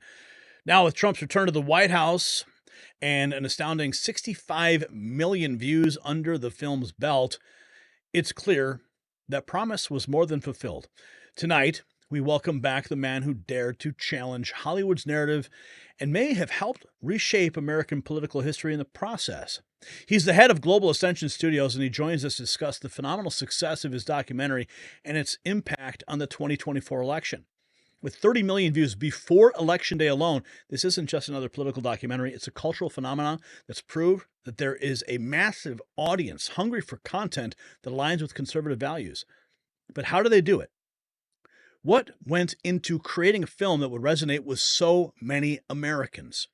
Well, tonight, Joshua pulls back the curtain on the strategic decisions, the creative choices, and the behind-the-scenes moments that help make The Man You Don't Know a game changer in political storytelling. He's also going to share his vision for the future of conservative media and what's next for Global Ascension Studios. So whether you're a filmmaker or a political enthusiast or just someone who believes in the power of storytelling to change minds and hearts, this is one interview you don't want to miss. And just as this groundbreaking film exposes the truth, the real truth, the good truth about Trump, Global Gold Investments exposes the truth about your retirement security. The same establishment that tried suppressing this documentary is hiding the reality of inflation's impact on your savings. Call them at 888-700-4148 to get your 2025 Protect Your Wealth and Retirement Guide. Mention Next News for a complimentary portfolio analysis and up to $1,000 in free silver for January rollovers. Like this film? Yes, they are committed to revealing the truth about protecting your future. Now, let's go to Joshua. Joshua, welcome back to the show. Thank you for having me, man. Been a minute. Oh, what a victorious moment that we are living through. Pinch me, man, because I feel like I'm dreaming. Don't wake me up. Tell me your initial reactions right after, the big victory and everything you've seen so far. We got the JFK files release. We've got all these executive orders. Woke is dying. I mean, it's like an onslaught. It's a tsunami of executive power and true leadership being displayed. What are your initial reactions to what we've seen these last 5 days now? I'm a man of faith. I believe in God above, and everything that is transpiring is what I've been praying for and believe in. When we went to Mar-a-Lago March of last year with the Relentless Patriot, my dream was to get story told about this amazing man, President Donald J. Trump. And I was able to get that ability to make that movie along with Christopher Martini, Frank Torcha, and some other folks. And we were able to get a limited release, even though we were getting a big release, because folks at that time were still in the mindset of to not giving him the platform so he can, flourish the way he's doing now. So they limited us, from 800 to 1,000 screens to just 300 screens. And then, Trump's camp found out and Elon Musk camp stepped in. They put the movie on X where Elon posted, "You must watch this movie." I don't know. I think between Elon and Benny Johnson and Kai Trump and the other Trumps, we got like 70 million views. We had 44 million views by the end of election night. And next thing you know, leading into the election, it was a sweep. It was exactly what we felt was supposed to happen. And since then, the world feels like a better place, Gary. It really does. Yes. Staggering amount of views. You got 30 million before the election, and then all of a sudden it ballooned to 70 million. How do you feel that the film influenced voters? I mean, that's a lot of numbers, especially Elon Musk pumping it out like that. And I was there at Mar-a-Lago. You can see the video. It was an amazing premiere. That film touched me because I learned things about Trump that I never knew before. How do you think that the rest of the world react? I mean, obviously we got a victory here, but like, what do you think was the initial reaction from the film? You know, all the reviews we've gotten, except there's those hater reviews that always Of pop course. up. But when you look at the majority, I was blessed to sit with a patriot named John Voight, which we all know, love, and respect. And Mr. Voight saw the movie, said, "Joshua, you had me in tears. I don't know if anyone portrayed President Trump as great as you and your team did." Hulk Hogan grabbed me at that premiere saying two things. Number one, you portrayed me well. Number two, I don't think anybody's done a better job of telling the truth about President Trump. So we've been getting received very, very well. I think when man, we made this movie in under 2 months and had it in theaters. We're talking, I wrote the script, and then Chris Martini, the brilliant director that we have, went and put his touch on the script and made it brilliant. Frank Torture crewed us up and did an amazing job of bringing the most amazing people. We had director of photography, Trad Campbell, who was unreal. We had amazing music by Tony Neiman. We had Dave Wilson doing editing. We had a crew of people doing an amazing job. And of course, Ophelia, Nicole, and our team. They promoted the heck out of this. And of course, we have some investment group that doesn't like to be in the front line, but they stood behind us and made sure this was possible, along with the brilliance of Dr. Toby Watson. So we have a team of people that all had the same mindset, same support for President Trump, and look at what happened. Yeah. What kind of messages did you receive? I mean, outside of Hogan and Voight, like what kind of because I know the power of grassroots media. I know the power of documentary films. And what kind of messages did you receive from like the people about this movie? The people, we got and I'm using the term because I can't even believe I'm saying it. We got millions of folks who reached out saying this was one of the greatest documentaries they've seen because they knew the truths, but they would try to convince other people to know the truth about this man. And when people see this, of course, they're going to gravitate to seeing Dana White clip or a Kyle Forgard from Nelk Boys or Stallone or Hulk. But when you see the stories which you saw, and you got to meet a lot of these people that you know about, like the Shane Bouvet and Don Bouvet and Sabine Coulter, and these people who President Trump, Peter Tickton, who's known Trump for over 60 years. When you hear the stories, these people are like, man, we never knew this. We can't believe that all this stuff was hidden from us from the media. I said, well, it wasn't hidden. It was talked about before 2015. And, from 2015 on, it sort of got buried. Okay, I'm going to ask you to do something. It might be a little uncomfortable, but I have to ask you. You're going to have to pick a favorite here. All right. Which story was your favorite to present? That's so hard. Man, when you talk about a family who lost or was on the verge of losing a 5 generational farm, and the father took it so hard that he killed himself because he was losing the farm on his watch, and President Trump went and bought the deed of that farm and gave it to the family. That's pretty significant. But then you're asking me to pick that up against a man who was given a rare cancer, terminal cancer, that didn't have the money to pay for it, and Trump went without him knowing and paid for the bills. These stories are so hard. And then you got the famous story of the detective in New York telling a story of there was a series of repeated serial rapists going on, and the cops didn't have the money to fund extra police force, and Donald Trump swooped in with a $40,000 check back in the 80s, which is like hundreds of thousands of dollars now, and they wound up catching the guy. So you're asking me to pick, Gary, what my favorite kid was. Yeah, I know. I had to do it. Yeah, I thought that farm story was remarkable, and of course the Shane Bouvet story. The whole film itself is remarkable. Now, Global Ascension Studios, you guys set out to challenge the cultural narrative. I mean, we have seen just the onslaught from the mainstream media, the lawfare, the legislative actions that they've been doing. I mean, it's just unbelievable. How do you think the success of this film reflects the appetite for content that aligns with conservative values? We're seeing a massive resurgence from this.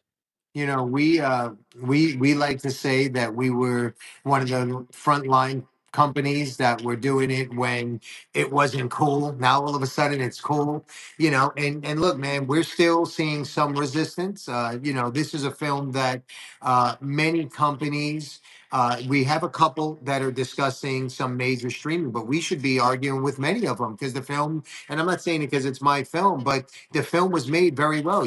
Content, film, it's a great movie. And not only that, you even battle forces from within that try to hold you back at times. So when you're a company like ours that sticks your chest out, says we're conservative, said we've been standing with Trump from day one, and you've been going after some of the folks that are now standing behind him at the inauguration, ironically, which is very, very odd. I know a lot of people are happy about that and they're embracing it, but I'm sorry. I can't just easily forgive Zuckerberg for what he did. I can't easily forgive that Bezos was a anti-Trump guy, and it was hard to get conservative films on that platform for a long time. And all of a sudden, he woke up and had an awakening. Elon had the awakening first and put his money where his mouth was. And I think a lot of folks are, and there's some people I give credit to that didn't say anything. They stood out of the fight. That's okay. Not everybody is built for the fight, Gary. So I'm not coming after them because I know that they just, they supported Trump, but they didn't want to say it. I'm not a hater going to say, because not everybody's the same way.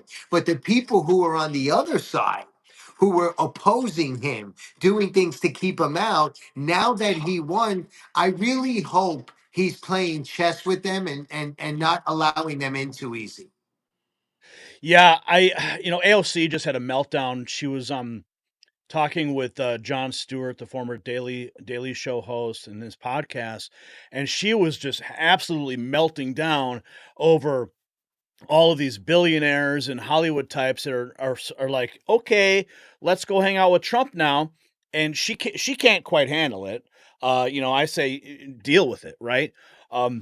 You mentioned Bezos and Zuckerberg. I mean, when you think about what they did, they all went down to Mar-a-Lago to kiss the ring. Zuckerberg's like, yeah, we're not going to have censorship anymore, I mean, even the CEO of Alphabet was sitting there. I'm like, there he is. There's the guy right there who's been censoring all the content.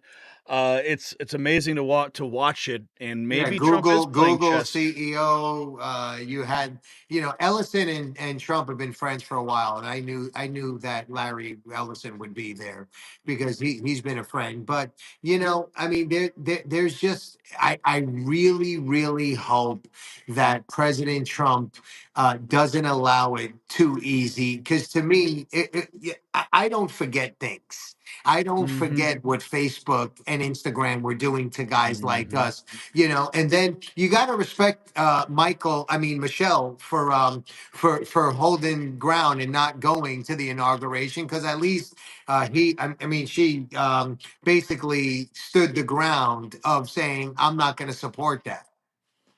Well, wait a second. Did you heard about the rumor that's going around, right? With Barack and Jennifer Aniston? Oh yeah, Oh I've heard yeah. rumors. I've Yeah, heard, yeah, there's a big those are going rumor going around right now swirling that around, trying to make him heterosexual. I think that's fantastic. I look. We know so much, and our Yeah. truth will come out. Yeah. My problem is, even and look, I know what President Trump's got to do. He's playing his cards close to the vest and the right way, and he has to. But I'm hoping where his mentality is, he's not giving in. He's just playing the role. That's it. That's what my hope is with him. Now let's talk about the creative process, because creating a documentary that impacts an election, it's a monumental achievement. There's a lot of puzzle pieces that have to fit. Can you walk us through some of that creative and strategic decisions that went into ensuring the film reached such a wide and influential audience?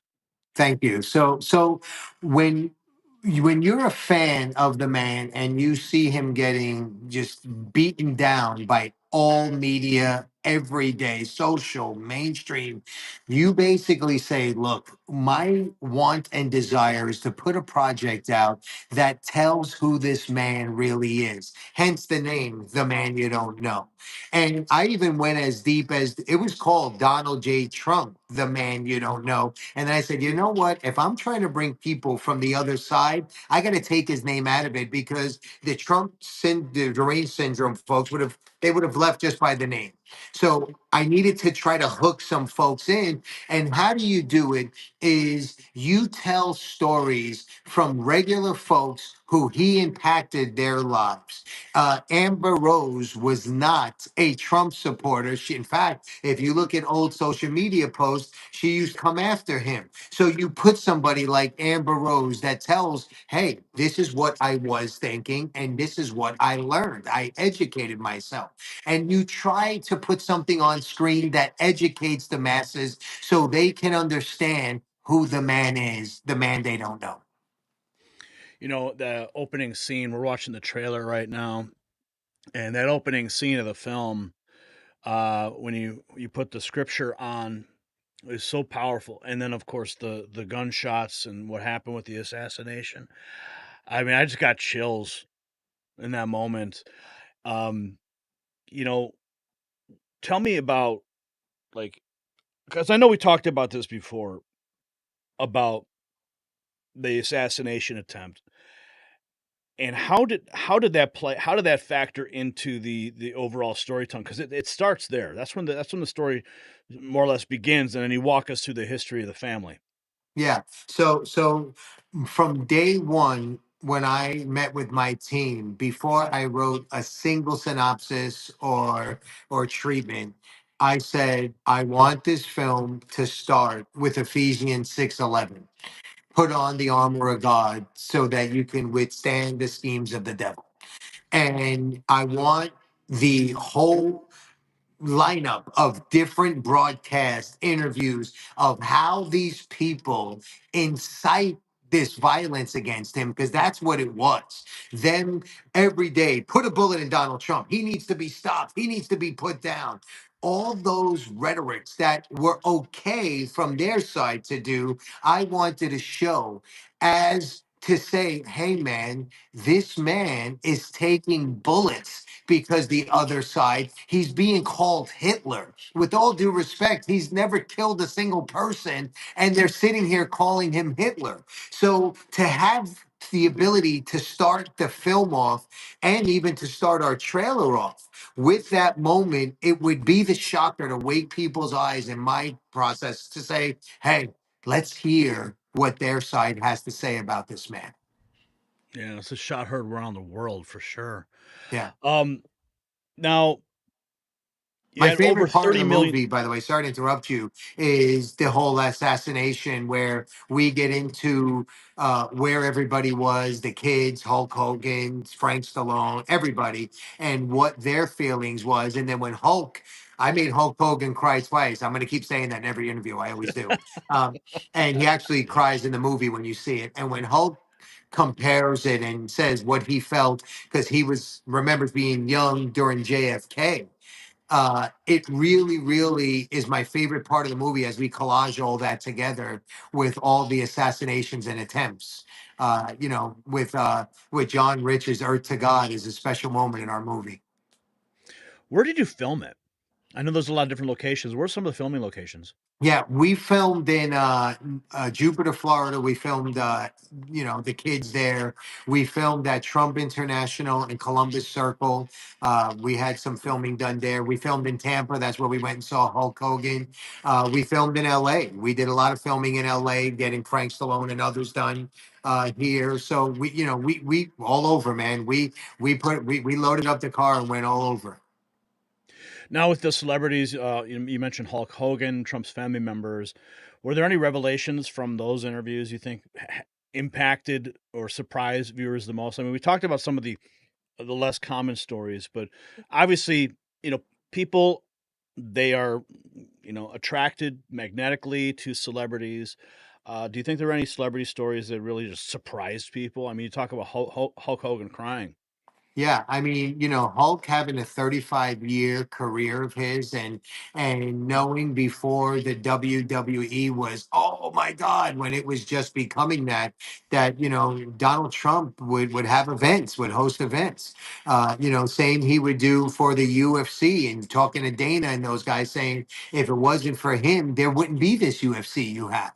So when you're making a film and you realize on many different levels the reach this man had to make things, Frank Stallone talking about performing at Trump Hotel and his mom wanting to have a best-selling book on psychology, and Donald Trump bought every book and handed it out to everybody for free.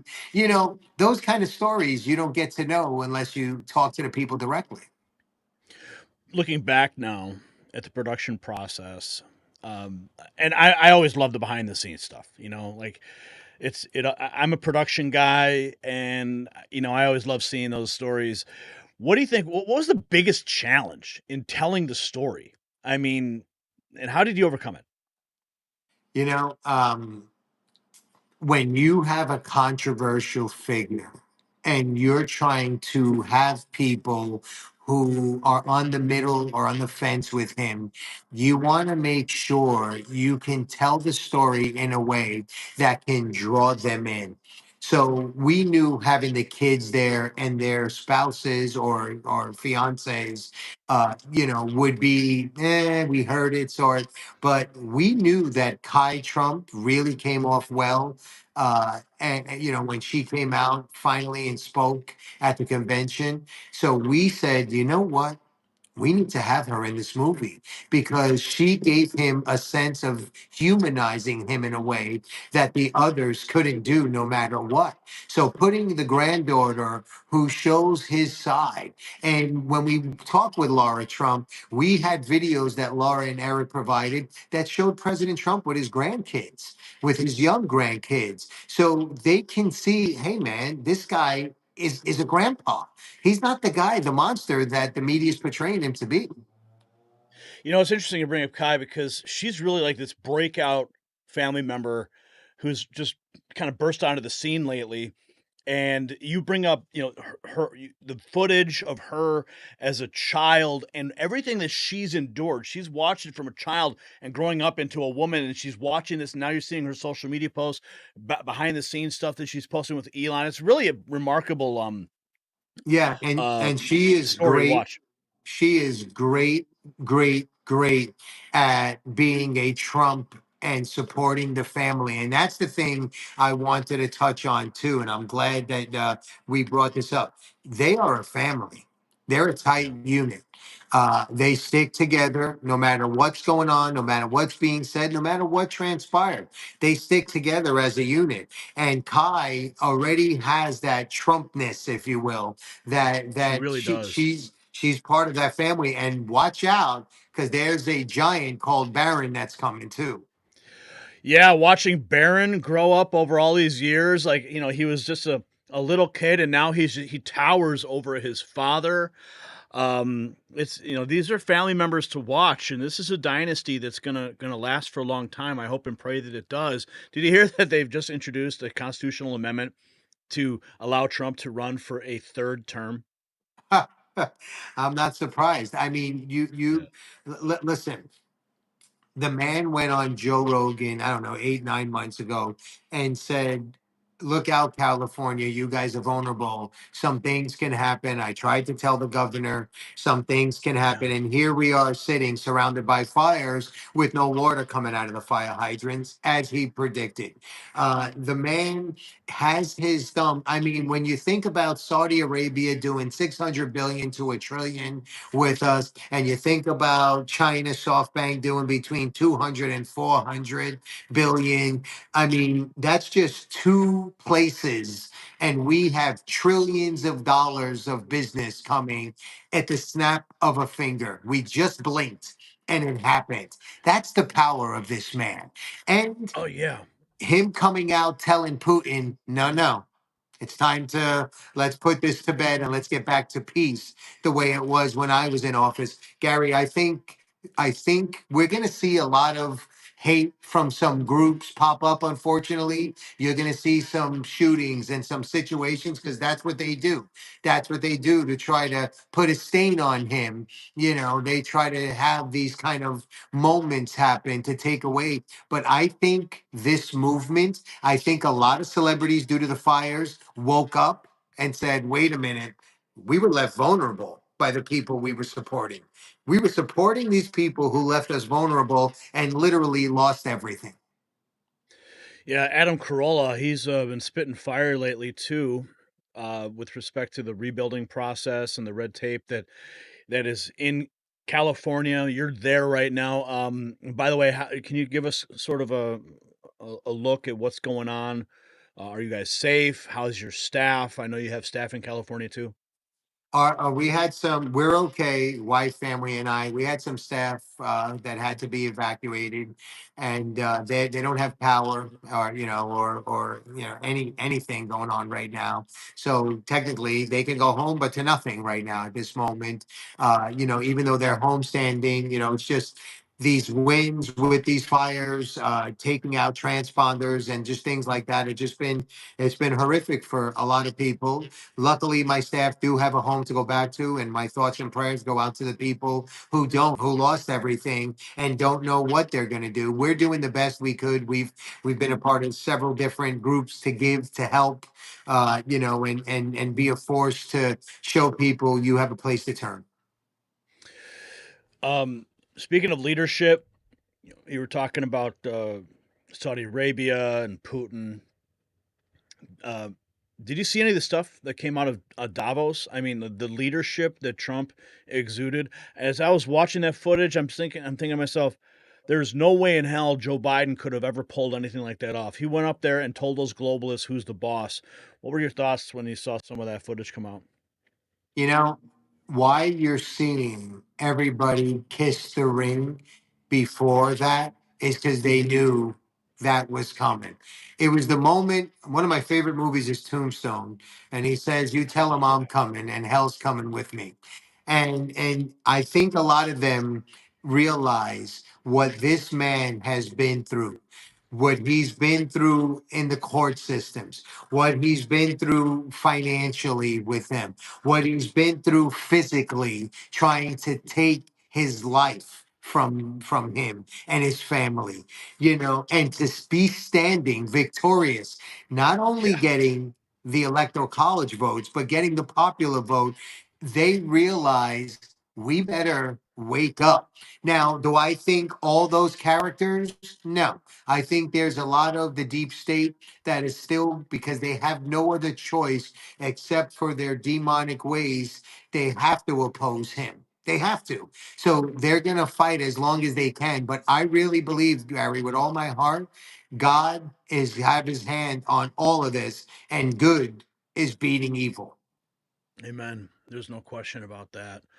There's no question, and I'm so I still it's like, oh man, covering all the news for the last 4.5 years, dealing with the lawfare, the attacks. The man has risen from the ashes of the greatest attack we've ever seen on a political candidate in American history. How do you think when we look back on this moment, like in 10, 20 years, like what do you think they're going to say? I know yesterday a lot of information was released. And from what I'm gathering on the JFK stuff, it's really clear how much of an inside job it was. So I think a lot more of information is going to get released. So when we reflect back 20 years from now, a lot of people who are still with us are going to be saying, "Holy cow, we should have listened. These It feels guys like were trying to tell us something." it feels like suddenly all these wrongs are being righted. I was just reflecting on the JFK file release with my wife and the implications that appear to have LBJ involved. Um, and then the cover up that occurred. And yesterday we played a clip with Tucker, and he was talking with Joe Rogan, and Tucker was reflecting upon how he spoke to someone who saw the documents that were unredacted at the time, and he broadcast about it. He did a story about it, and then he gets a phone call from Pompeo's lawyer. Pompeo's lawyer threatens him and says, "How dare you say these things? You can't talk about this." And Tucker's like, "What are you talking about?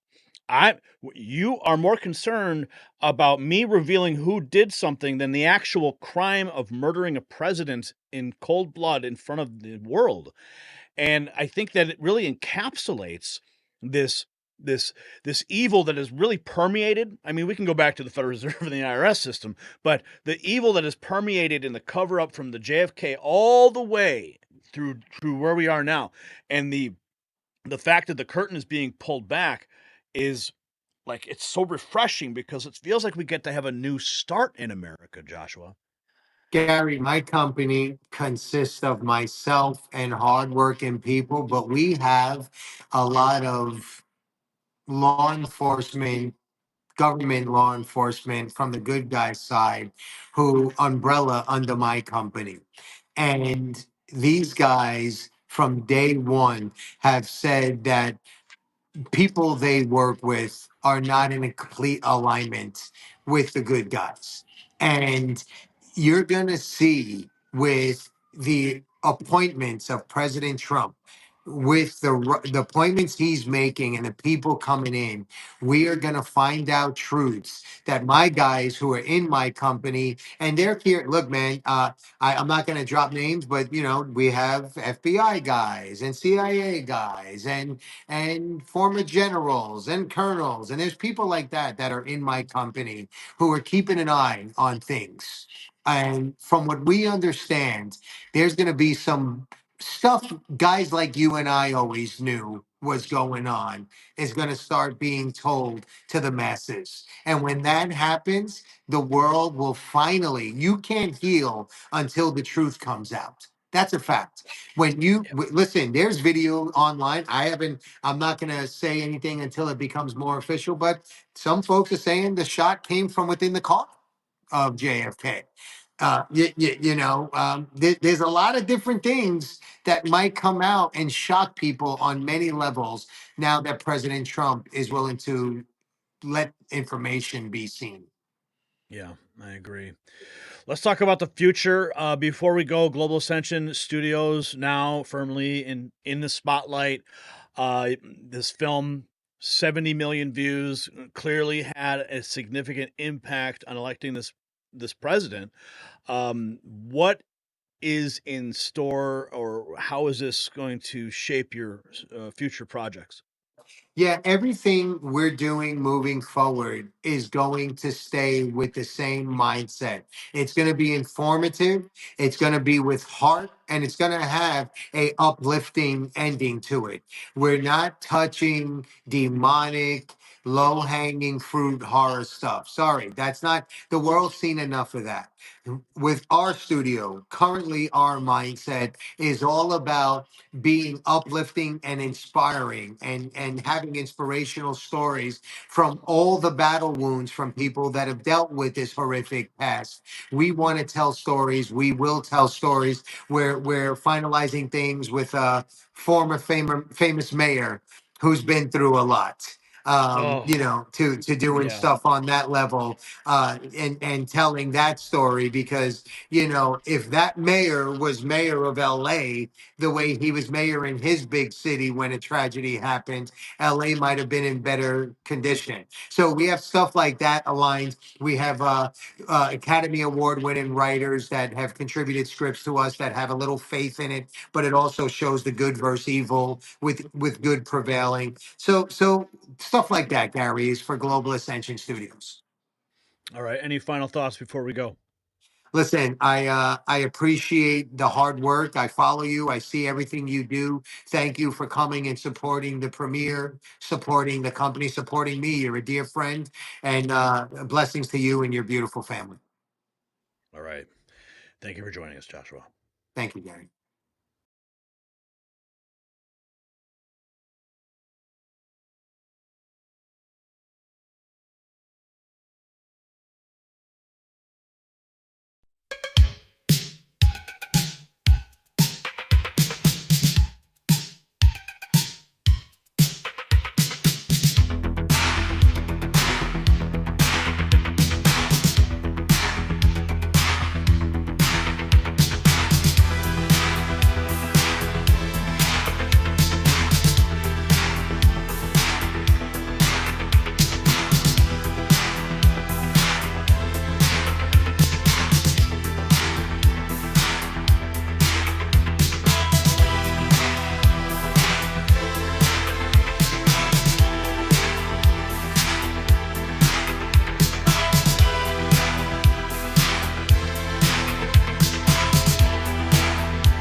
And there you have it, folks, the story behind one of the most impactful documentaries in recent political history. Joshua Masiello and his team at Global Ascension Studios didn't just create a film, they helped reshape the narrative around one of America's most controversial figures. With 65 million views and counting, The Man You Don't Know has proven there's a massive audience hungry for content that challenges the mainstream narrative. As President Trump returns to the White House, the influence of this groundbreaking documentary cannot be understated. So thank you, Joshua, for sharing this incredible journey with us. From challenging Hollywood's status quo to influencing a presidential election, you have shown the power, the true power of storytelling. So we'll be watching closely to see what Global Ascension Studios does next. For those who haven't seen it yet, The Man You Don't Know is available now, and the numbers don't lie. This is one film that you don't want to miss. All right. There it is, the interview. Wow. Yeah, we don't do many interviews here, and I'm glad we got that one done for you. Let's check in on the main news feed. There looks like there was some, let's see, we got some super chats to get to here. Sadie Wagner. Drones, Hawaii, Floyd riots, 2020 election. We deserve the retribution. We have for too long been called conspiracists. Yes, we have. Winning Reality, what's up, man? He is now a member. Thank you for joining the club, sir. And then we have End the Madness, £2 sterling. Thank you for that. And then we have Parmis Dax. What's up, Parmis? Dropping $2. Barron is America's prince. Don't let Don Jr. know that, though. All right? Don't let Don Jr. hear that. All right. Okay, let's take a look in the main chat real quick here, see what everyone's talking about. Let's see. Mike Pompeo was born after JFK. President Trump roasted Kern Bass in front of everyone. Oh, here we are. Deja vu. Awesome interview with all the changes we went through. That man, he went for the blonde? What? I'm not sure what that's about. What a change from a year ago, right? Yeah, certainly is. Trump for life. Go Greenland, go. Gary, you are slick. Love you guys. Gary, cooler than me. Nice. Hank, Trump likes to talk about people publicly to their face. Yeah, sometimes they deserve it, don't you know? Yeah, let's check in on the main feed, Brian, and see what the word on the street is. Because literally, I like have like no bars left on this phone. The Democrats and oversight Democrats hate law enforcement. They're putting the fox in charge of the chicken coop. What is, oh, yeah. Yeah, Summer Lee. What is this? Eric Darty.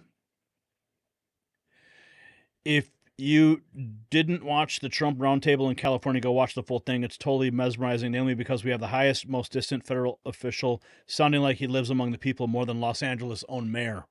I haven't seen that yet. Here's an executive order we'd love to see. Nancy Pelosi not allowed within 100 feet of any government building, effective immediately. Perfect. Oh, yes. And we have this. Yes, Pete Hegseth is officially our Secretary of Defense. He has been confirmed. Let's go, baby. And yes, Pete Hegseth is behind the wheel. We will no longer be seeing any of this stuff. Then and now. Yeah, that was your former Defense Secretary, and now we have Pete Hegseth. This guy's a boss. I'm so happy it happened. Here's President Trump taking on LA Mayor Karen Bass to task, standing up for frustrated residents who lost everything in the devastating fires. This must be what you were just referencing. Let's listen. All this stuff is weighing on it. 6 months in, no good. And the number one thing that we are going to do immediately, and you will see this happen, is to clear out the debris. And you know we're concerned right now on the weekend because of the potential rain. But we are going to move as fast as we can. But we want you to be safe. We want you to be back in your homes immediately. But the people are willing to clean out their own debris. Yes, and they can. You should let them do it because by the time you hire contractors, it's going to be 2 years. If a family... People are willing to get a dumpster and do it themselves and clean it up. And they can. There's not that much left. It's all incinerated. And, you know, it's just going to take a long time. If you can do some of it, but a lot of these people, I know that guy right there that's talking. I know my people. He'll be on that thing tonight, throwing the stuff away, and your site it'll look perfect within 24 hours, and that's what he wants to do. He doesn't want to wait around for 7 months till the city hires some demolition contractor. That's going to charge him $25,000 to do his lot.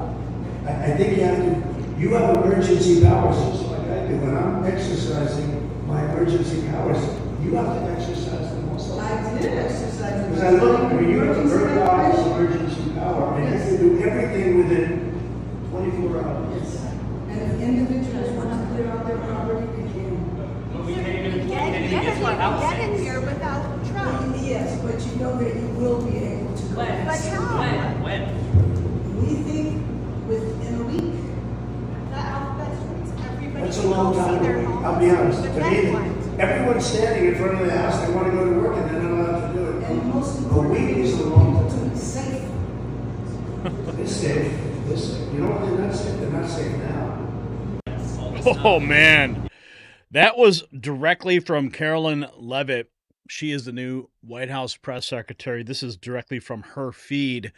Likely her recording this with her own phone. So that's why the audio was as it was. I got to say this, though. We are running out of battery on my device here. So we got to close out this show. And I want to thank everyone for joining us. So the historic broadcast indeed. The speed and scale of Trump's actions in just 5 days is unprecedented. So let's recap what we've covered tonight. We watched as Marines deployed to the southern border to secure it, with military aircraft now conducting mass deportations. This is decisive action Americans have demanded for years. The establishment said it couldn't be done. Trump proved them wrong in days. In North Carolina, Trump's cutting through red tape and deploying the Army Corps of Engineers while career bureaucrats scramble to catch up. Real leadership means real results, and we're seeing it in action. And the release of the JFK, RFK, MLK file signals a new era of transparency, as RFK could potentially be leading a presidential commission on assassinations. Decades of deep state secrets are finally coming to light. And of course, we are going to celebrate that. And speaking of revelations, the Obama-Aniston scandal continues to unfold. Those leaked DMs and Michelle's absence raises serious questions about the narratives that we've been fed. And our exclusive interview with Joshua Masiello shows how his documentary reached 70 million viewers despite attempted suppression. And truth is breaking through. There's no stopping it when it does. And to our viewers who sent in super chats and Rumble Rants tonight, we're at $169.71.